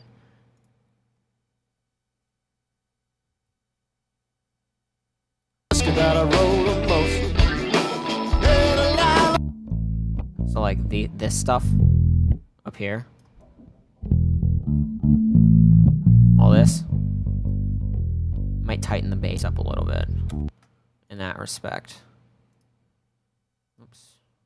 There we go. Just because it's a little much and you can hear what it's doing with the compressor. Got me hanging on every beat of your heart. Hey, Delilah. Now there's too much. Life's worth a living again. Leave me where you will, 'cause you're the queen of my heart. Vocals are doing weird things as well. It's weird. We're gonna have to, now we've done like basic stuff, we're gonna have to go through and fine tune everything. Let's do some reverb and whatnot. We'll start with just the vocals, I guess. So we'll do Command-Shift-N, add a new aux input right here. Move that all the way to our left. Right, excuse me. I know my directions. We're gonna apply just a deverb, standard reverb plugin. Comes with Pro Tools. I'm gonna solo save this by Control-Click, or not Control-Click, sorry, Command-Click. So that if we solo anything else, the reverb still goes through. Routing for the reverb. We're gonna send. I have already some stuff from other things that's just here. So for some reason I have two Vox verbs. I don't know how that happened. We'll send it to Vox verb because it's a vocal. Put it at not 0 for now. Don't want to do that yet. We're gonna have it receive from the Vox verb bus. And actually, just to make my life easier, so I don't have to have these up here, I'll put send a view on so that we can see our mini fader there. Okay. Delilah got my motor running hotter than the storm on the sun. Now we can hear that reverb going. Probably medium will be okay. Delilah got my motor running hotter than the storm on the sun. Couldn't leave the party without her, 'cause she's wilder Just a than the little bit. West was one. Cut more of the highs out. Sugar of and the reverb. cream in my coffee, jelly and jam on my A toast. little bit. Sprinkle them kisses Just a like the little boat bit. that you like. Y'all the biscuit that I roll the most. Okay.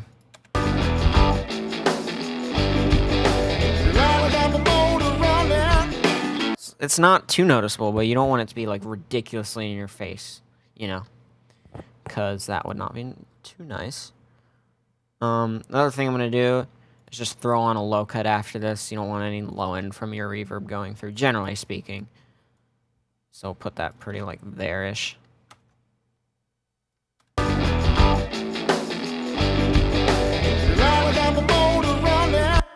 Favorite genre of music. Sorry, I've been ignoring the chat. I mainly I listen to jazz, EDM, and rock. Those are my 3 genres. I don't have really a favorite among those. So, yeah.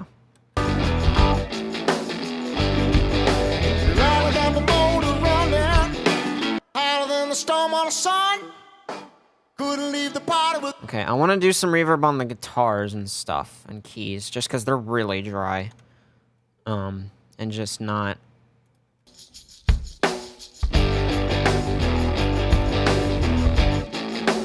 It's not too much though. It's okay. I'm thinking just a little bit, just to give a little bit more space. So we'll do guitar verb right here. We'll drag this over next to the other. And actually, let's name this Vox verb before I forget. And guitar verb. And then this bus will be receiving, or sorry, this aux send. Or return, or it's an aux input, basically. The terms in Pro Tools are interesting, but we have guitar verb down here. So we use that bus. And send our guitars over to it. Now we'll close that. We don't need that. And copy this over. And now we can adjust both. Because you don't really need to do them separately. Maybe. We'll see. And then, oh boy, that was a voice crack. And then we'll put deverb over there. Okay. So we'll save it.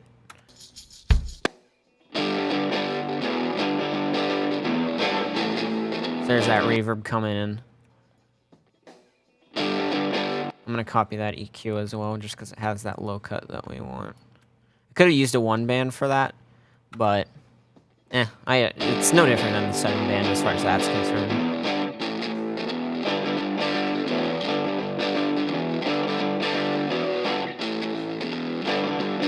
So that's with reverb. Without.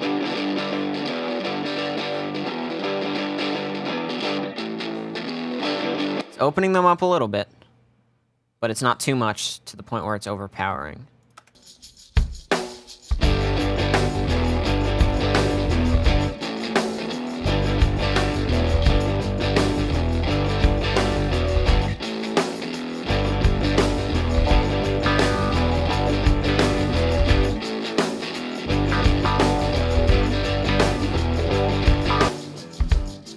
I think I'm gonna put a little more click in this kick.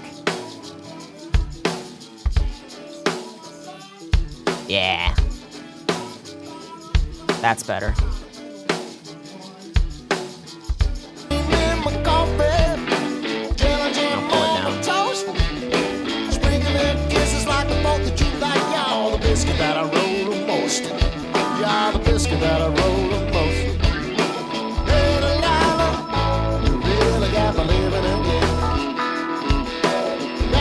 Yeah, that snare's still a little bit wacky and all over the place. I might need to compress it a little more.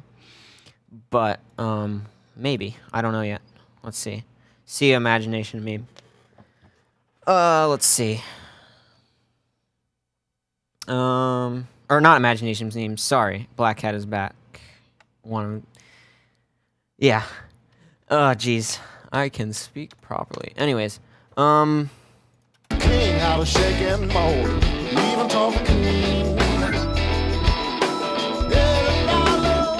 You really got me living again. Got me hanging, never beat your heart. Life is worth living again. It's pretty okay. Things are still weird.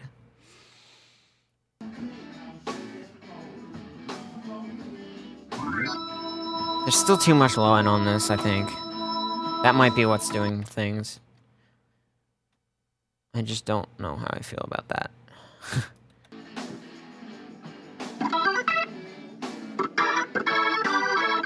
I'm gonna cut it like there, because that low end sweep isn't super necessary. Yeah. And it's loud.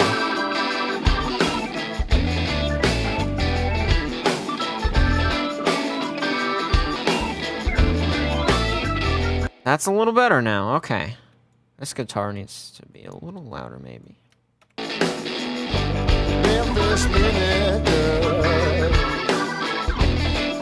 Not necessarily. I definitely do not know more about music engineering than big music companies. No way. I haven't been doing this for like crazy long time. There are people in the industry who've been doing it for like 30, 40 years, you know. So I'm by no means an expert in the field, nor have I had like a ton of experience. So just keep that in mind. I'm just doing what I think right now, what I know, and what I think is good at least.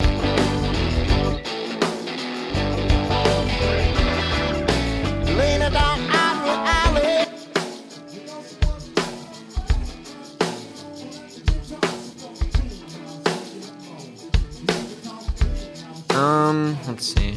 Maybe a knee on this actually will help.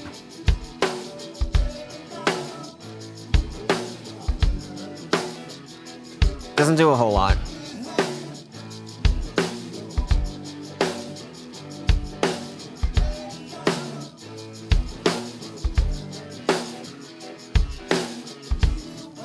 I might actually compress it even more just because those transients are still a little all over the place.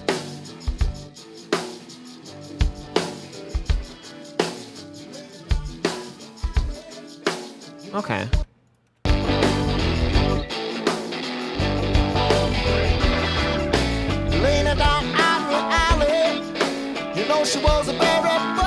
Let me go to the part of the song that has more drums involved.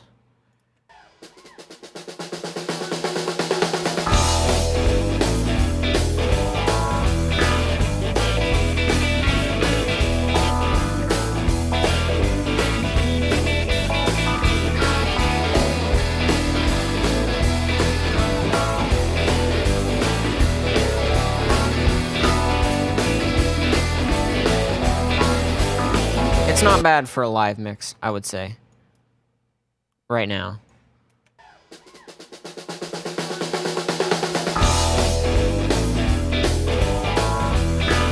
The drums are definitely still a little too dry. I'm gonna do some drum reverb then. And then maybe also tackle the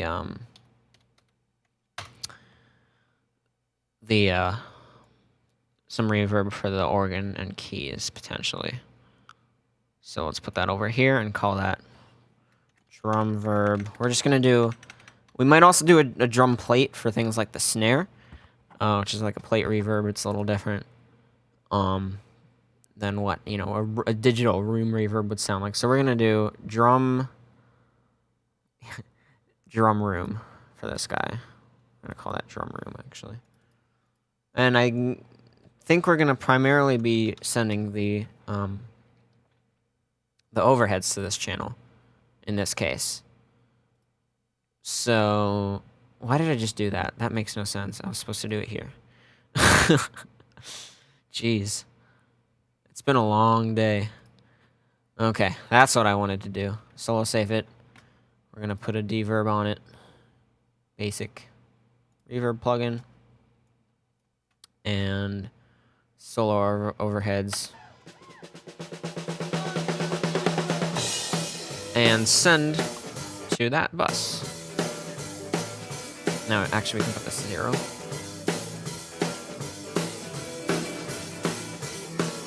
This will help open things up a little bit. We'll do medium room. Let's see how that goes.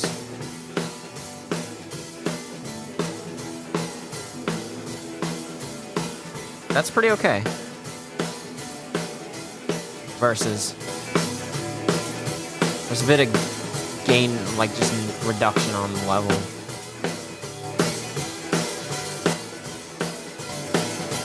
which is interesting because it's not. I wonder if it's doing a phase thing. That would be weird. Oh, except the gain's at -4, so that's why. But anyways, that's fine though. Let me go back here.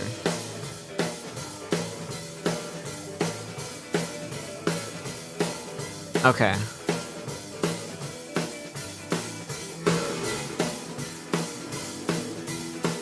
Oh, I know why that was happening. It's because, yeah. Because then it's sending the drums through again. So what I would actually wanted to do was mute it. This is without. And that's with. So. Give it a little more. I think I may also want to send that shaker there. As well.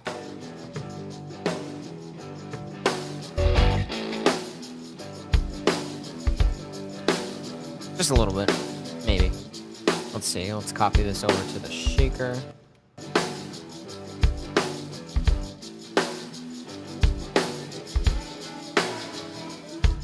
And we're actually gonna put that in the middle. Or left-ish.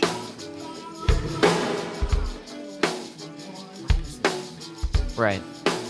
Keep forgetting that happens. Not too much. Actually, I think I'm gonna bring that up. Okay. You really got me living again. Got me hanging on every beat of your heart. Hey, Delilah, my life's worth living again. Yeah, they're definitely really good live, it sounds like. As far as their sound goes. Shaking more.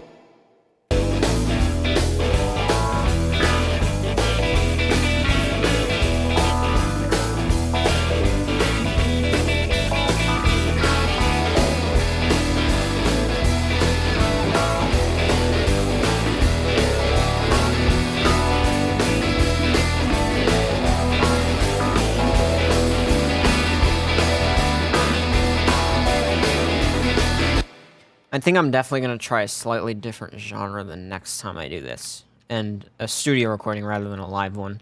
I'm not the greatest at mixing live recordings. I'm a little better at studio-based stuff. Because generally those ones have been tracked.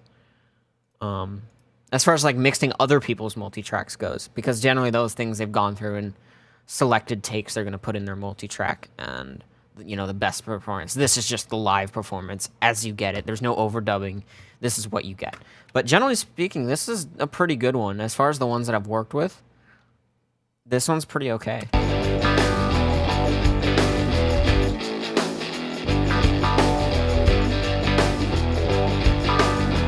Let's actually here. Let's do this.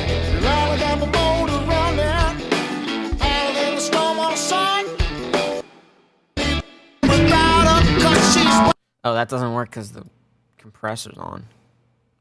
Here we go. Here's their mix. Not bad.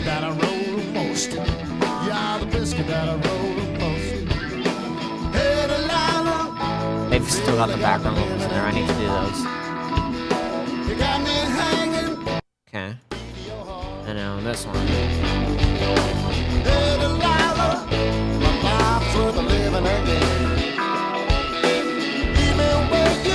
I've got a little bit more drum going on in mine, I think. But that's good.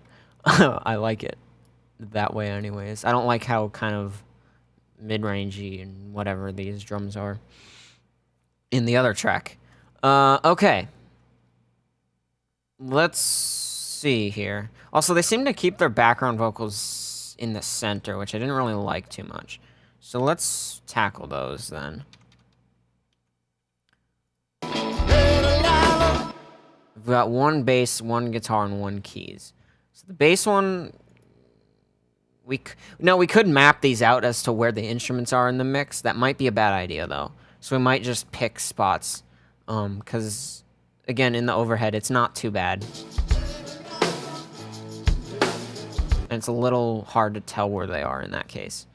So it won't matter too much. It's kind of just a blob of vocals. I think probably where the guitar amps were positioned, were probably quite a bit closer to the kit and, you know, more next to each other than the vocalists and everything would have, and musicians would have been, aside from the drummer. They probably would have been further out in stage as to where the distance between the left overhead and the right overhead is a lot less, like the difference between the two. Because, yeah. Anyways, let's see here. Background vocals. Bass. Let's put that up to 0 for now. See now, bleed is a lot worse on these, which is interesting. I'm wondering if the lead vocalist, he was just, I didn't look too much into the band beforehand. I'm wondering if he just does vocals and was positioned further away from everything else than these guys were. But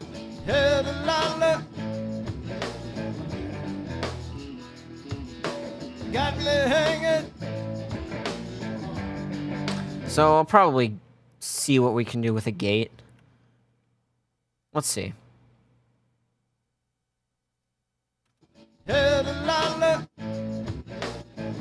Let's do it for vocal. That's really not doing, the preset's not doing a whole lot of anything really, but this is gonna be tricky. That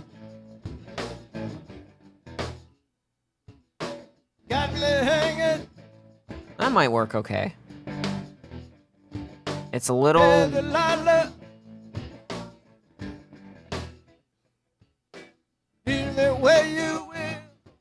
Yeah, I'm not too sure how I feel about doing this. I might just try to blend these.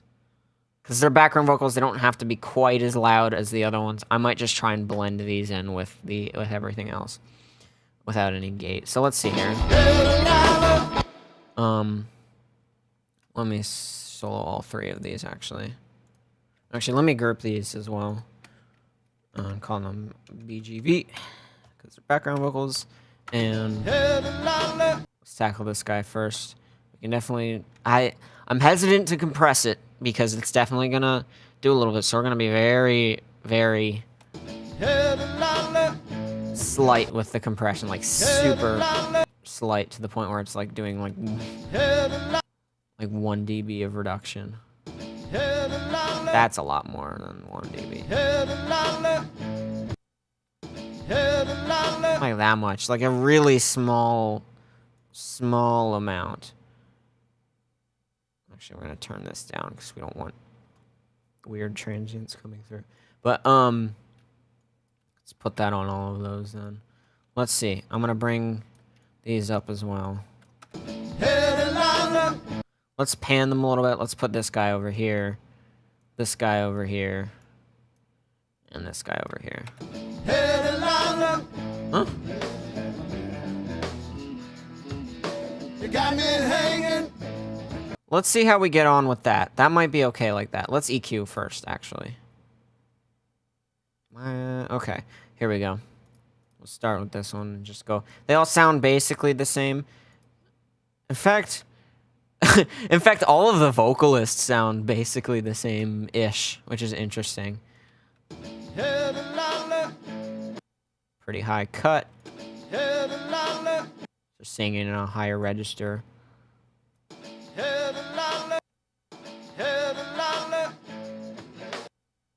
In fact, I might just, because it's the same mic, I may just take the EQ that we used on that guy and just copy this over. Yeah, that's pretty okay. I like it. I'm not going to touch it too much. They're background vocals. They're not nearly as crazy in that regard.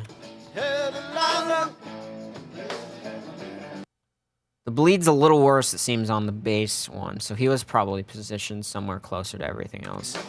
Yeah, you can actually see in the waveforms how much more bleed there is in his mic versus the other musicians' mics. Now, this could have either been a result of him being further away from the mic, or just him being closer to all these sound sources. Probably the former is more likely, but we don't really know right now. And these guys, obviously, they're basically pretty similar, but anyways, in the mix, it should be okay. Let's see. That sounds pretty good, so let's see. Yeah.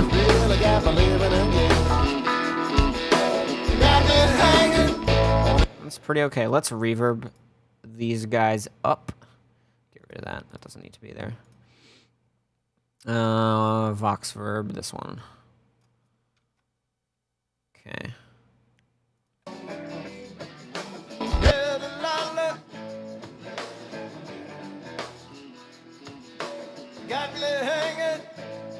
Just a little bit.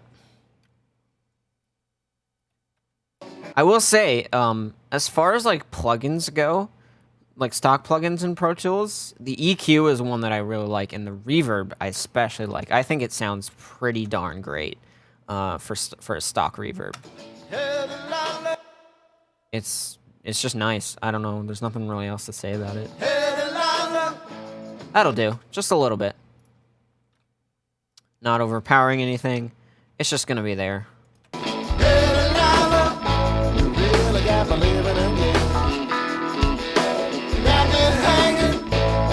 Yeah, unless that's interesting you say that, imagination meme, because depending on what the background vocals are doing, in this case, they're all singing the same exact line as the vocalist. They're not singing harmonies or anything. If they were singing harmonies, then it would be a little better to have them, or it would not make more sense, but it would work to have them in the pan center, because obviously they're singing different parts. But in this case, they're not, so there's going to be masking involved. But and obviously when you throw that in mono, that's going to change. But like, as far as the stereo field goes, having them like that doesn't make sense. As you can hear in mono, that you can't really tell too much. You can't really hear too much of the background vocals. You can hear there's a little bit of a chorus effect on that. Chorus effect, quote unquote. It's not.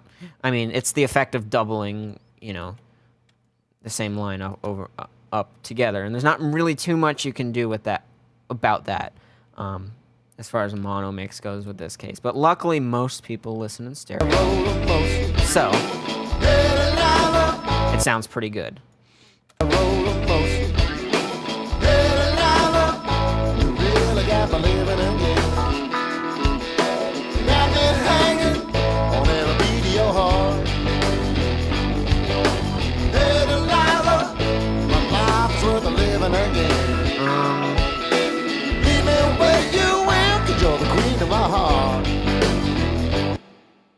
I feel like more compression on this guy.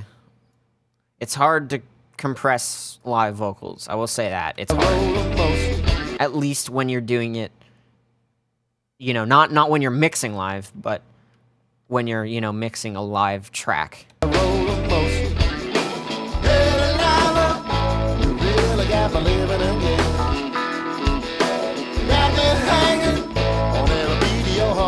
That's okay. What else? Right, we were gonna do reverb for keys and stuff. Okay. Command-Shift-N. Aux input. And let's name that guy. Where did it go? Here it is. God, I hate this color. I might change it to something else, but it's different than the rest, which is what's important. As far as the way like my brain works with Pro Tools, like the colors having the saturation all the way up, like as far as where stuff is positioned, that's what makes the most sense to me. But let's see. Keys verb. That'll just include the organ because we can probably use the same send for all of those. So safe. We're gonna have it receive from keys verb, which is down. Where is it at? Do I have a keys verb? I thought I did. Maybe I don't. I guess not. We'll use bus 3 and 4. And then we'll rename those to keys verb. K's verb, hang on. I can type keys verb. There we go. Okay. And now we'll put deverb on that.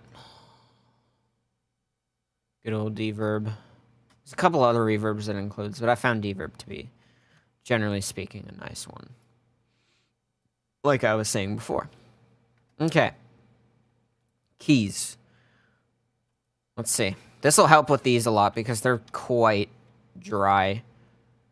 And just kind of not as spacious as they should be. Especially for a live situation. Keys verb. Okay. Let's see here.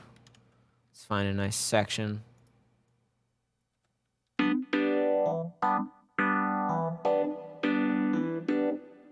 that on medium. We don't need to do too much with this because there's not much high frequency information on this. Specifically with vocals, you want to be taking out a lot of the high end.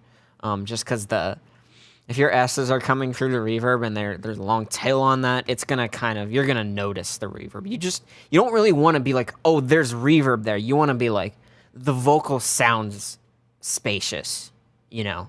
So, yeah.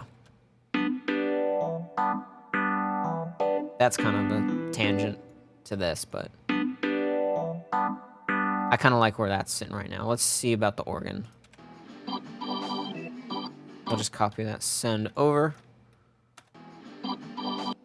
We shouldn't need to do it much on the lower mic. Let's probably not. Let's do it on the higher one because the one that has captured more of the high frequency information.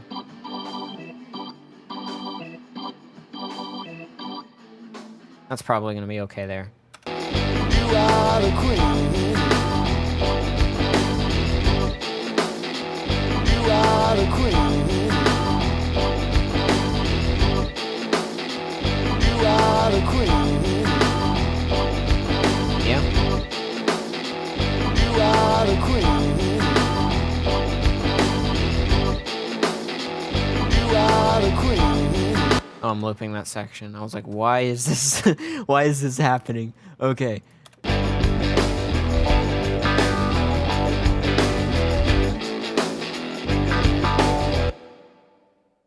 don't really know.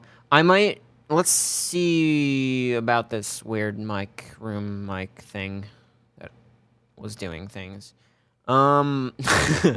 Very descriptive. Okay. So here we go. You ready for it? You can still kind of hear. You do definitely want, at least for the parts where the crowd is pretty noticeable. Like I know in this sort of area where the big drum fill is and at the end, the crowd's going to be more present. So we might want to do some automation as far as volume goes on that. Let's just kind of see what this guy sounds like for those intro parts. So here we go. You ready for it? yeah, so we get a lot of that crowd clapping and stuff. It's not... I wish they would have done like a stereo crowd miking thing for this instead of just an overall weird, squashed, distorted thing, but... So here we go. You ready for it?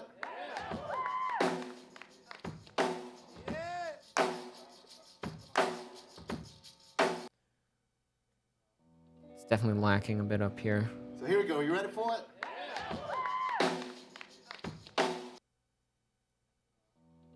Maybe we'll do here. So here we go. You ready for it?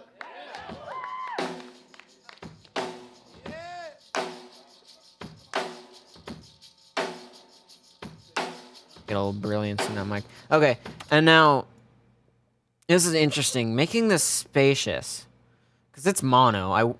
Again, I wish they would have done something stereo for this. I think we're not going to use a bus for this because it's just one thing and it'll be very specific to it. But let's just throw on reverb, right? Actually, I don't want to use the mono one. I want to use the mono / stereo one. Because that'll convert this to a stereo track. That is not the plugin I selected. What? Maybe... What? Wait, am I being stupid here? What? Hang on. I am being stupid. I was clicking the wrong thing. Okay. So here we go. You ready for it? So, room 1, small, short decay time. So here we go. You ready for it? That might get us the results we're looking for. Blend it a little bit with the thing here. Yeah, it is very awkward. So here we go. You ready for it? I don't really think that's originally what this mic was set up for. I think it was set up as like a room mic. That also was, you know, more to pick up the band as well. But realistically, however they did it, I don't like the way they did it. Maybe there's somebody who does, but I personally don't like it. I would have rather they had done either stereo, you know, room mics for the stage combined with stereo mics facing the crowd for, you know, crowd cheering and stuff. But that's not. So here we go. You ready for it? So what is this gonna even sound like just with everything? So here we go. You ready for it? So right. So here we go. That's pretty okay. As far as like pseudo stereo goes. We're gonna take it out for the actual song though, because you can hear what it was doing to his vocal. It was adding reverb that we probably don't want.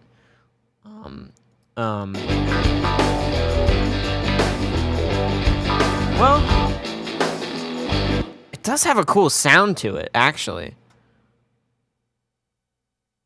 But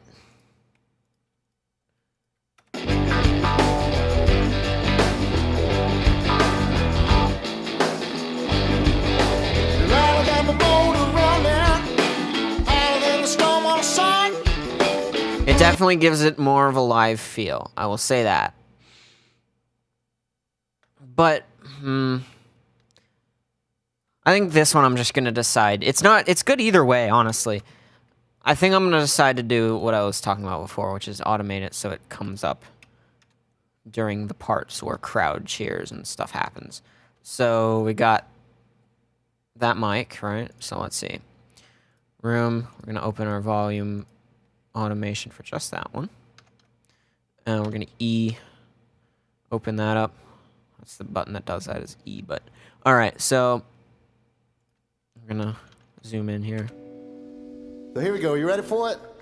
We're gonna do some pretty interesting automation here. Hopefully it's not too like that is not what I wanted to do. That's what I want to do. Okay. Pull it down. So here we go. You ready for it? Okay, we're gonna make it a little more like that. What is wrong with my voice, actually? So here we go. You ready for it? So here we go. You ready for it? Okay. And then we're gonna have it kind of fade out slowly, I think. And then we'll bring it back up later. Actually, that's not really... I don't know why I did 2 of those. I could have just dragged this one down.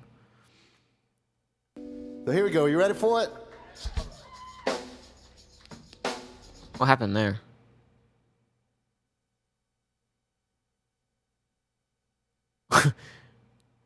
I'm slightly confused. So here we go. You ready for it?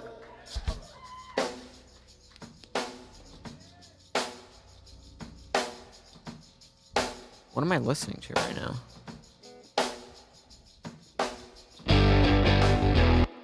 Is this automating more than just the room mic?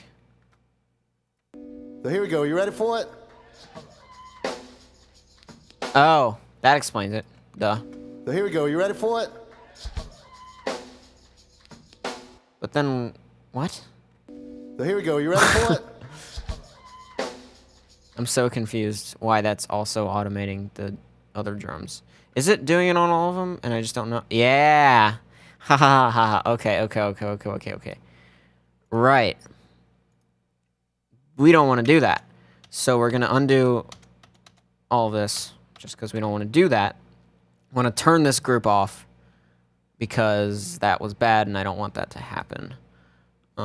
Actually, I'll turn that on for a hot second so that I can pull those in. Okay. Now we can take this and do the automation we wanted to do on it. God, of course. Sometimes you'll make some mistakes like that, and it's okay. Okay.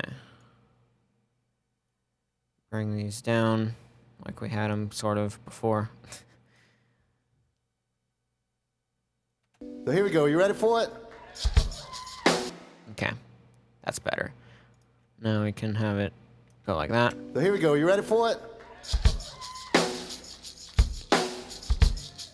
There we go. Okay. Cool.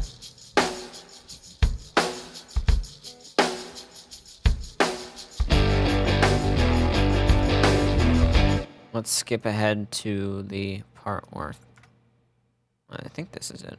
Was one. Wilder than the No. West was one. Right here. Wilder than the West was one. Yeah. You can hear a bit of crowd stuff going on there. I'm going to bring it up for all of that section, actually, and kind of see. Let me fix this so I can see everything here. There we go. Okay. And just bring this whole section up here, what's actually going on. Okay. I want to. Wilder than the West was one. Wilder than the West was Nothing yet. one. Wilder than the West There's a little thing, I kind of want that in there. And we'll keep it in for this drummy bit. So, drummy bit. Okay, so we've got something happening here, so we'll take it out up until that point. Wilder than the West was one. Wilder than the West was one. Sorry, I totally predict the wrong spot. This is really in my way. Okay.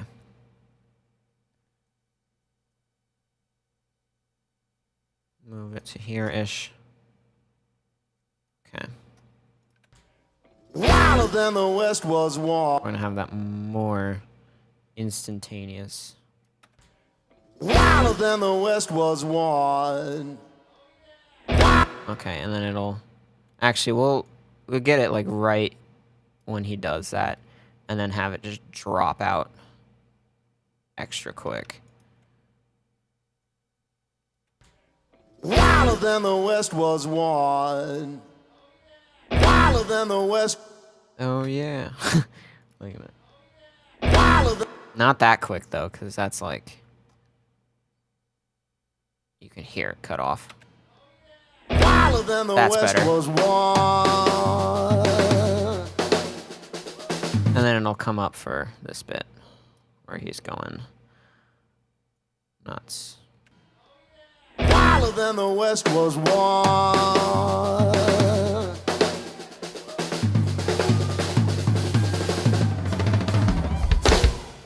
And it'll come out again. It's not as noticeable during the little drum things because it definitely reacts, at least the reverb that's on it, it reacts more to constant sounds rather than transients, it seems. Or at least it's more audible.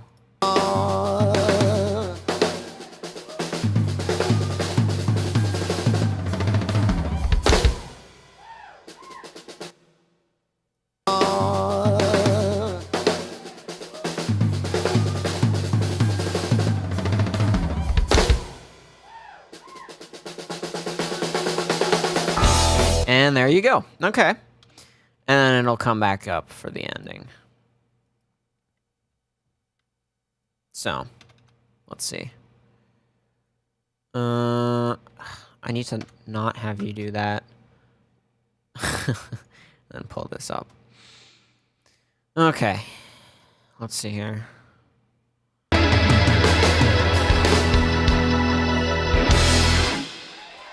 And then we'll pull it up like here-ish. Put it to 0. Okay.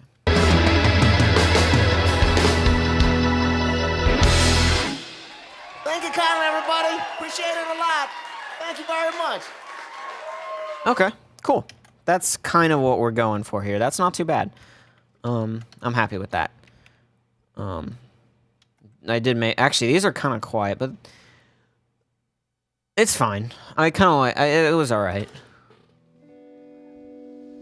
So here we go. You ready for it? Yeah, it's alright. I might not. Oh, what should I do now at this point? Wow, we've got 3 people watching. Amazing. Let's see. I don't know why I'm looking down there. I was definitely prepared to do this stream. So here we go. You ready for it? See the automation over here, but I guess now I'll just give a listen to it on my speakers. So let me fire those up real quick. And I don't know, you probably won't be able to hear it, so I'll shut the mic off. And let's see.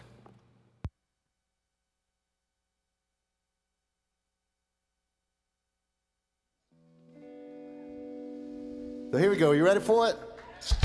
Duh, I turned the mic off. Of course you can hear me. Okay. Yeah, I said I probably shouldn't...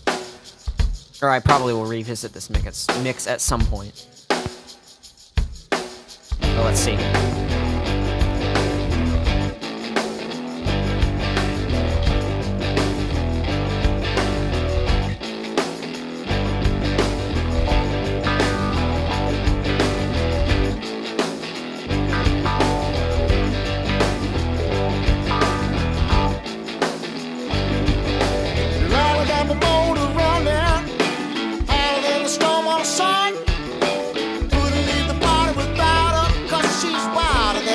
Was one sugar cream in my coffee, jelly jam on my toast, sprinkling kisses like the boat that you like. Y'all the biscuit that I roll the most.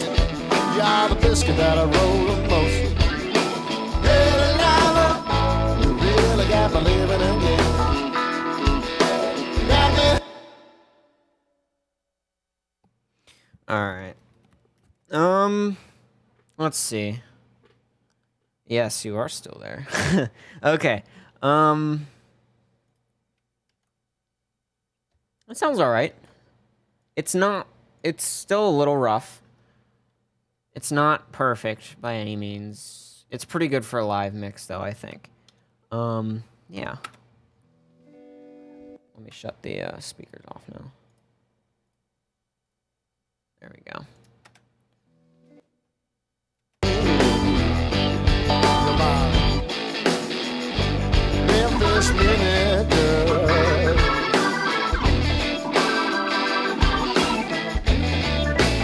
So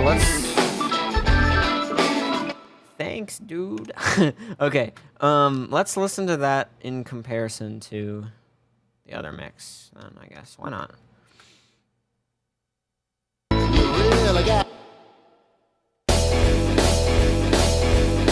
Ah!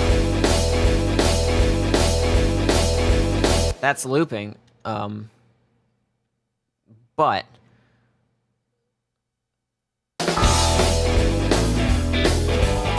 that's fine, actually.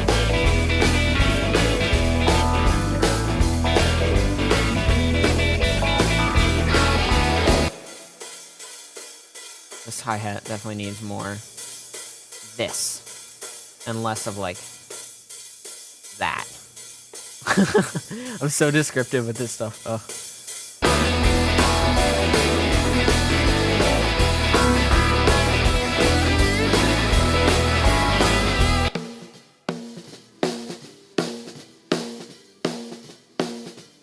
I think I want the snare to crack a little more.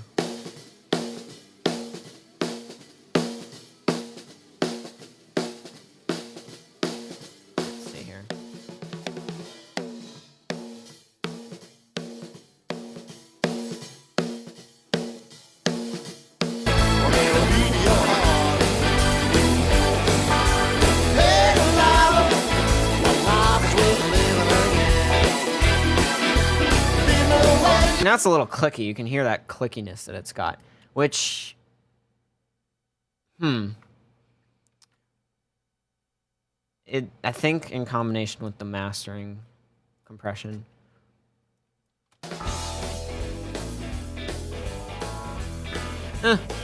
It makes it snap a little bit more than, you know.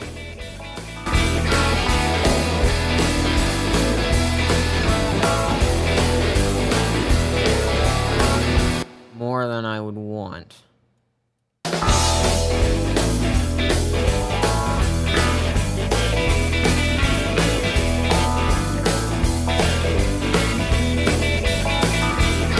Actually, letting more through, more of the transient through is what I need to be doing here.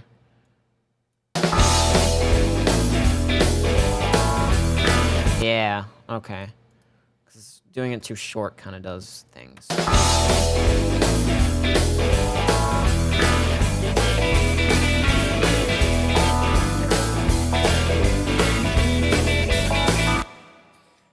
Okay. Well, honestly, I think. You really got me living again. Got me hanging on every beat of your heart. I don't know. It sounds okay in the other part, but something's weird with this. With this boost here. And it's like not. I'm not sure.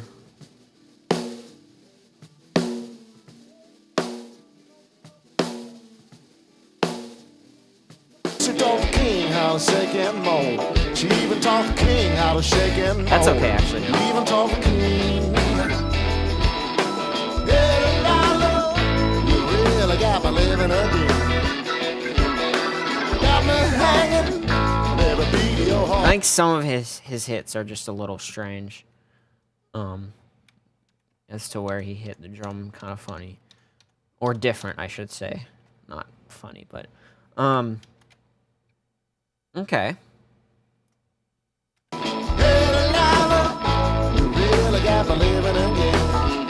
Oh, I know what I was gonna do. Okay.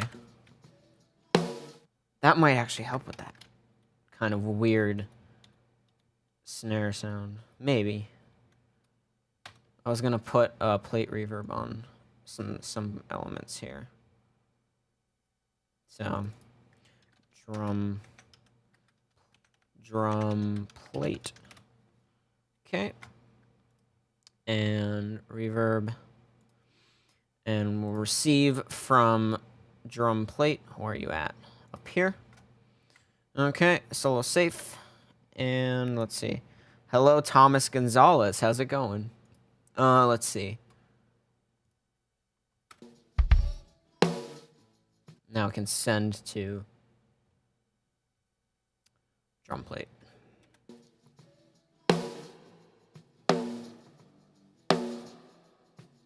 Except that's not a plate reverb. That's that's a room reverb. Plate medium. Let's go with that first.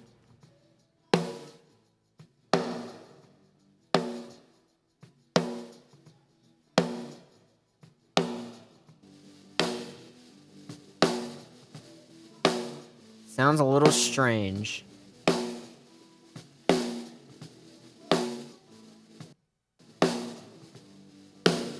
It's alright, actually.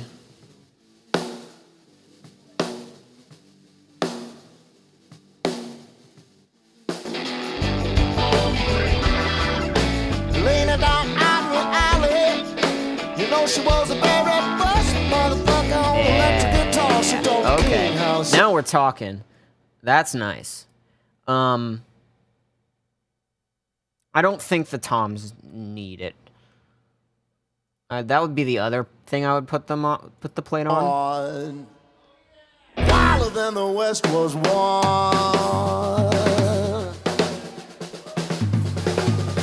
Nah, the toms are good as is. I think I'm gonna keep those. yeah, so On. let's listen through this now, I guess, honestly. So here we go. You ready for it?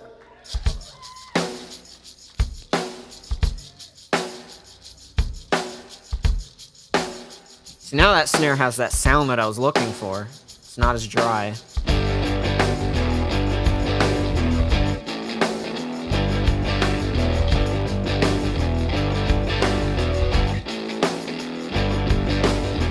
A little loud.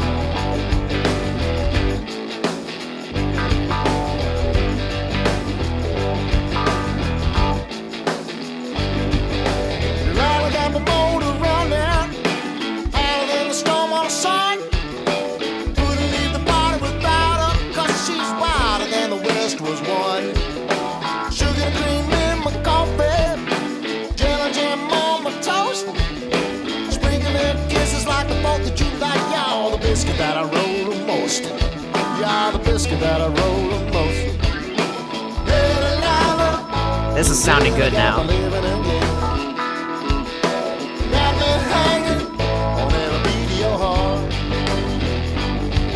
There's a few awkward hits on the on the snare drum, but that's okay. It happens. Like I said, it's a live performance. It happens. You are the queen.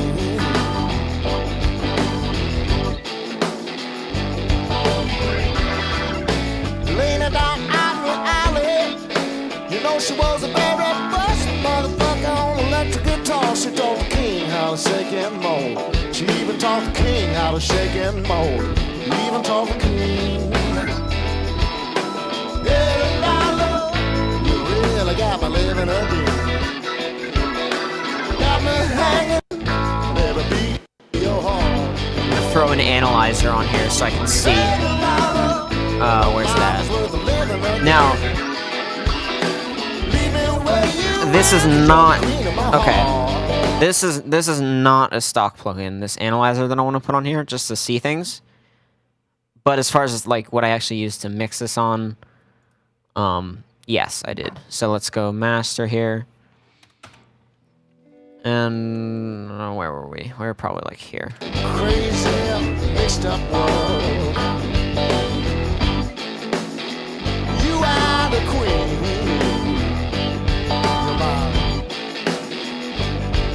Pretty well balanced in terms of up until about 6K, but usually stuff up here is less consistent. And especially with this part where it's just the shaker.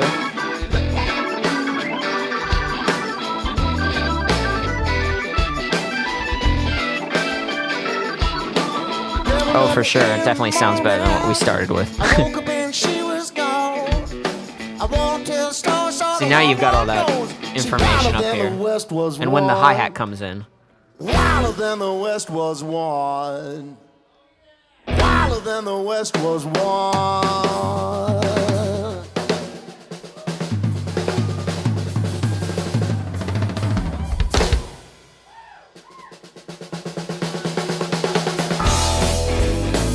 Look at that. It's a little bright, I think. It's a little much on the hi-hat.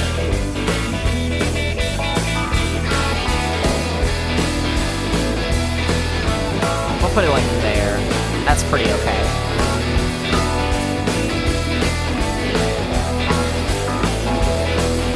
Yeah, this sounds good.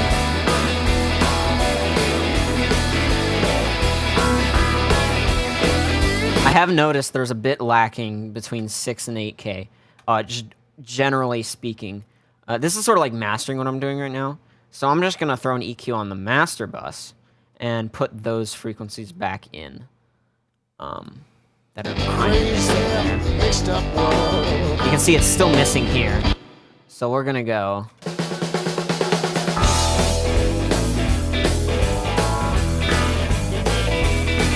put some of it back in, very lightly.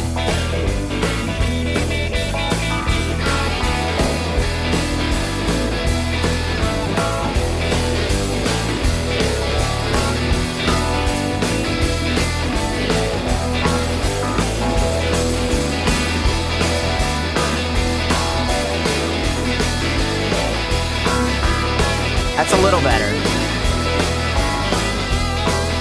Maybe cut a little bit below it.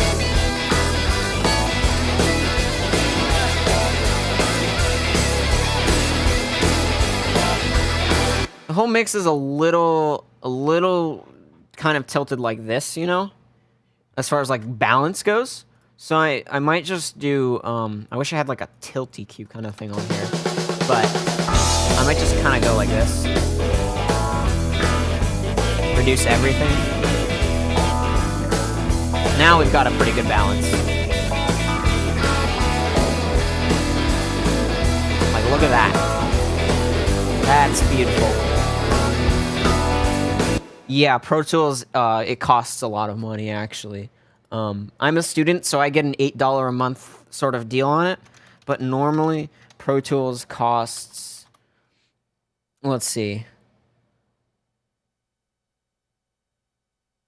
Normally, it costs... Like, without a student discount, it's normally $600, it looks like. That's Sam Ash, but let's see.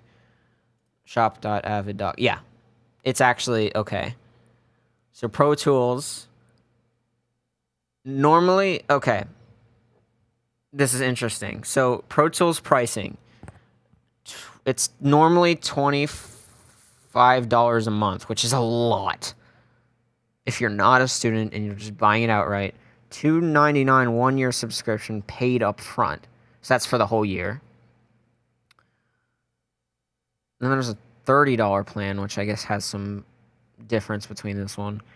And then paid up front, full thing, $600. So it's not a cheap Pro. And this isn't even, this is just the standard Pro Tools pricing. However, students and teachers get it for a lot cheaper. So if I go over here, you're going to see $8 a month. That's affordable versus $2.99 for a full copy, which is reasonable. But it's not cheap. It costs a lot. And it's because it's an industry standard program. Most... I want to say most, because not all of them, but most professional studios, most of the music you've heard has gone, like most of, like, not most, but a lot of it has gone through or been mixed and whatnot in Pro Tools. It's quite the standard in the industry, so it's not cheap. But it's, I said this earlier, but it's what we're learning here at my school, because I'm taking audio engineering here, and, yeah. So... That's why I'm using it.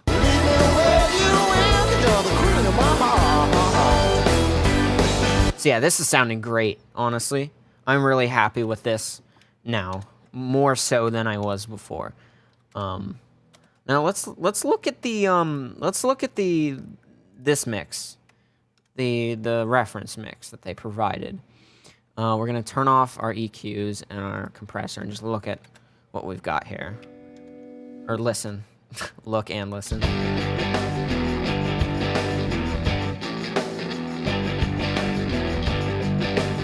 They've done a pretty good job here as well.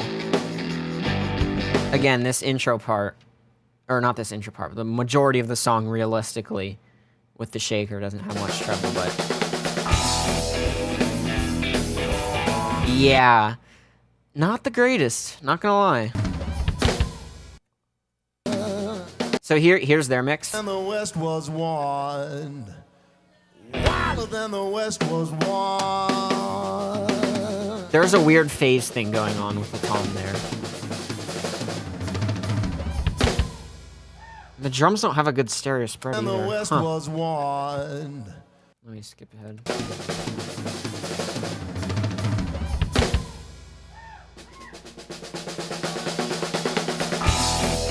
That treble, what was that? Now it's pretty okay, but...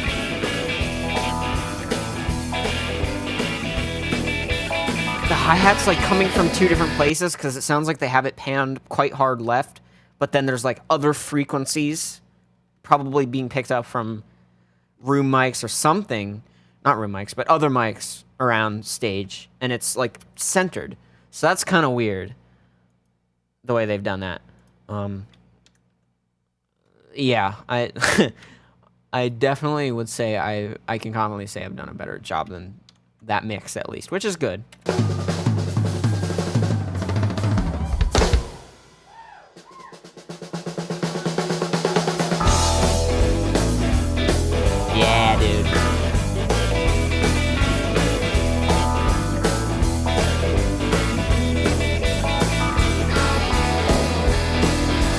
I'm really happy with this, like I said. Anyways, that's kind of, I'm gonna call it here, really. Let's listen through one more time with the RTA up, just because we can. And yeah. So here we go. You ready for it?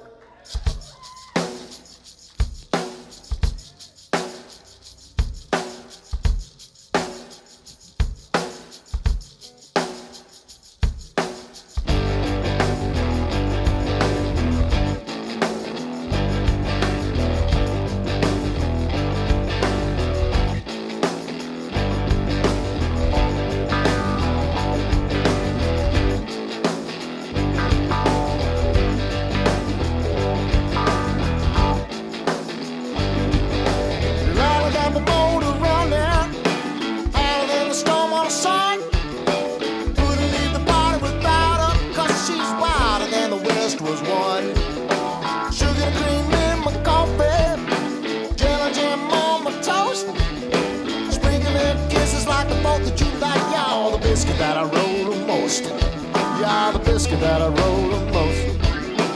Hey, Delilah, you really got me living again. Got me hanging on every beat of your heart. Hey, Delilah, my life's worth living again. Leave me where you went, 'cause you're the queen of my heart.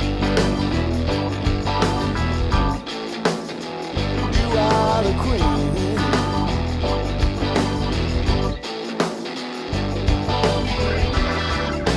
Laying down out in the alley, you know she was a very first motherfucker on electric guitar. She taught the king how to shake and mold. She even taught the king how to shake and mold. Even taught the king. Yeah, Delilah, you really got me living again. Got me hanging on every beat of your heart. Hey, Delilah, my life was worth living. This is a long song. It's like 5 minutes 30. Yeesh. It's live though.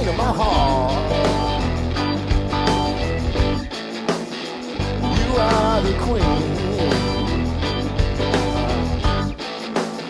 Crazy, mixed up world. The queen, you're my Memphis minute girl.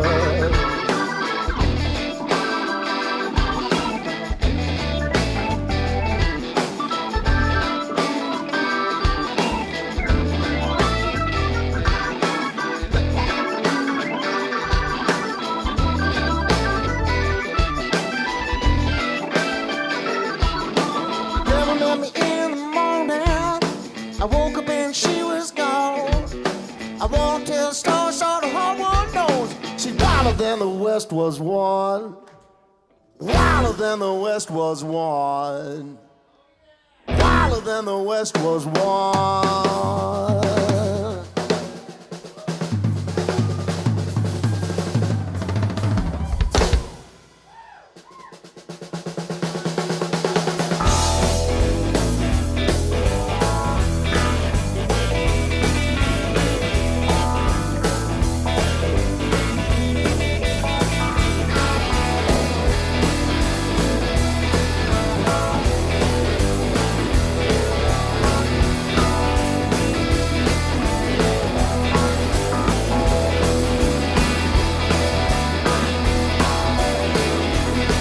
This part especially is really the best sounding part, and you can see how flat it is on the frequency spectrum, all the way down to 40 hertz up to 20K.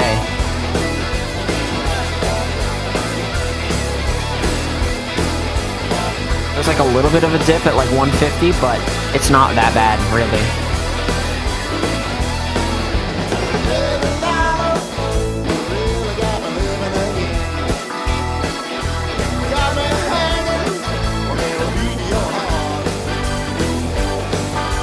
Hey,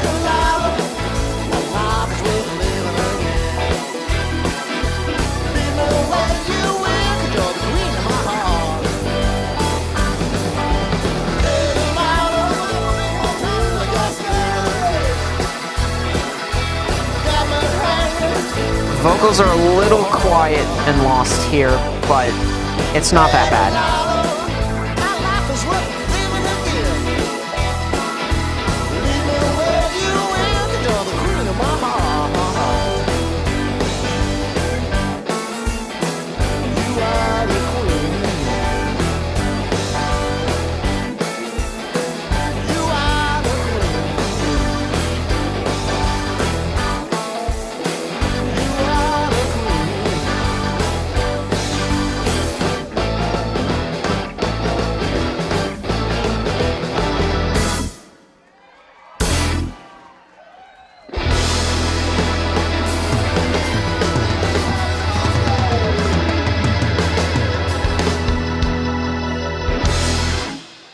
Thank you kindly, everybody. Appreciate it a lot. Thank you very much. Well, there you go. That's a pretty good mix. Honestly, I think we're gonna call it there. I could do a little bit of automation on vocals and stuff during the main part, but I think I'm just gonna let it be. It's pretty okay. So, with that being said, there we go. We are done. I'm gonna call it done right now. I may reuse it in the future. I don't know. It's pretty good. Now,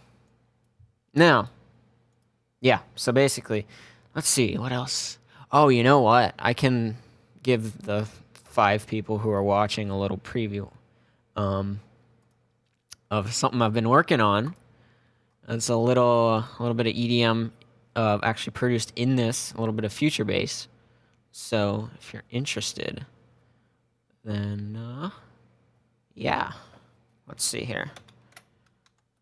So here it is. This is a future bass track that I've been working on, and let me know your thoughts on this. Honestly, I've got, let's see, got a bunch of stuff. Pads are done with Serum right here.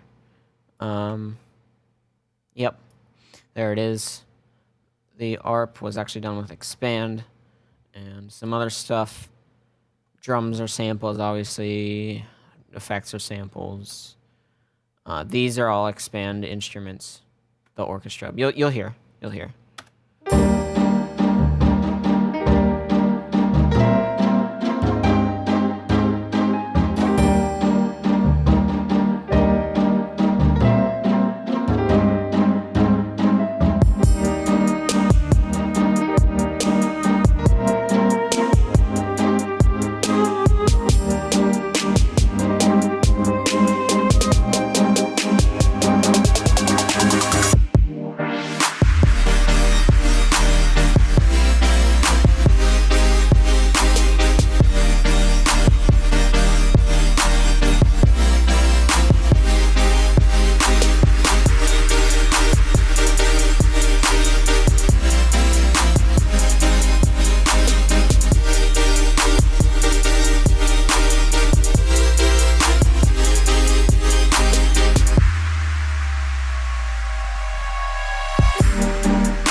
So yeah, there you go. That's a little bit of a thing that I've been working on. I have a few others actually that I can play as well. Just little previews. This is only like 2 minutes long. I definitely want to make it longer. I'm not really sure what to do that though. I'm still trying to figure that out, how I can structure it. But that's that. Let's take a listen to another one that I've been working on. Let's see, what's it called? It's called Beat 2. my naming convention is like really bad, but let's see. Where was it at? Documents. Okay. Beat 3.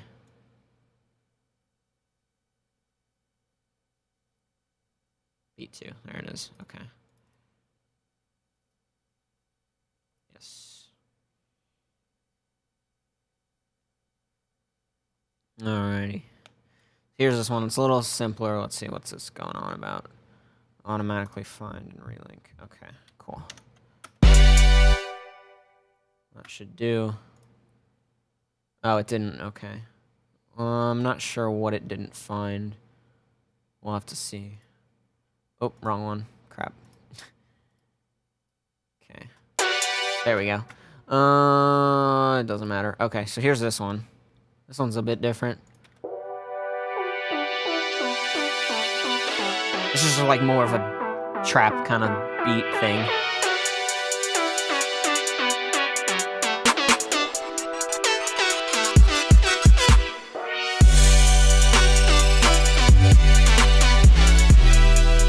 Oh, and it's got a little guitar solo in there.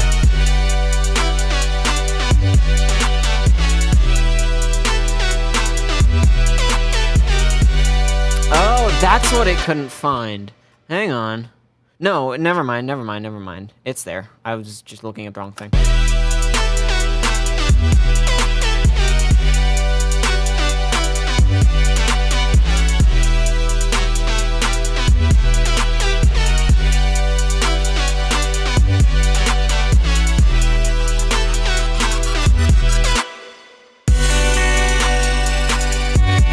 That's what's missing. The hay.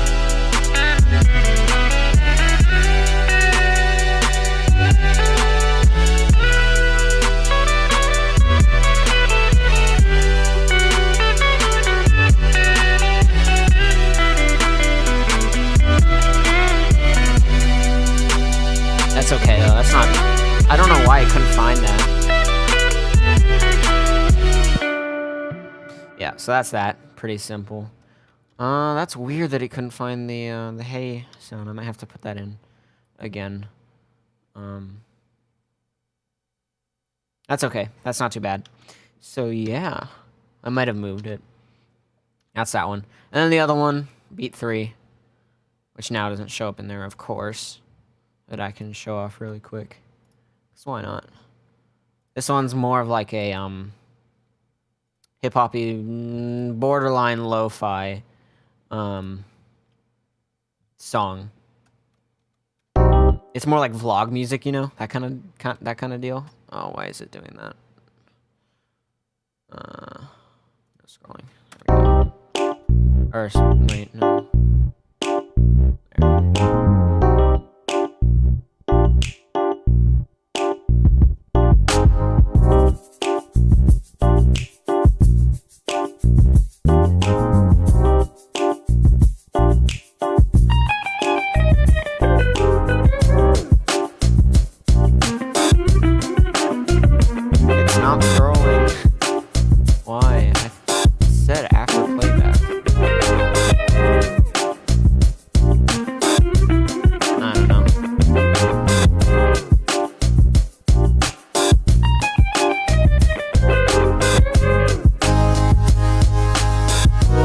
Synth I don't like at all. I'm gonna change it.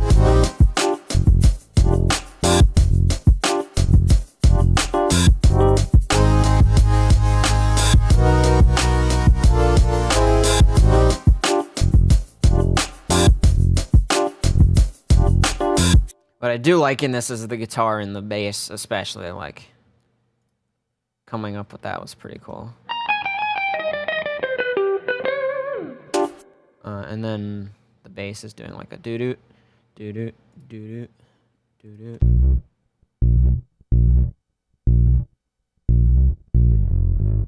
Yeah. Yep. I still need to like practice guitar a lot though, because I'm not super great at it yet. In fact, I can't even play this part anymore. Like if I tried. I just like it's just like what? Like if I grab this and just try to play it out. It's like I can't. I don't know why. It's I can almost do it, but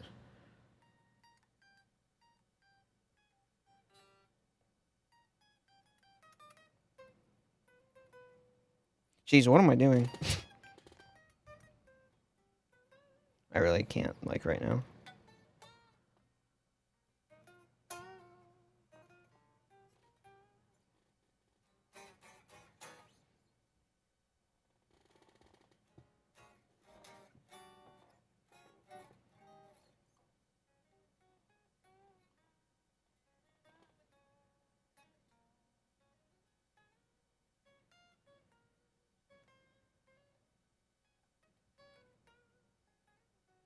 Anyways. Yep. Okay.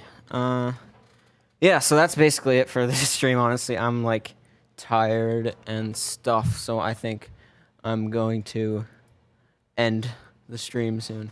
But, there's, like, 4 people watching this whole time. It's ridiculous. But, hey, it's still fun.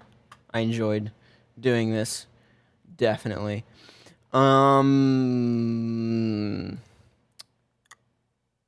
Yeah.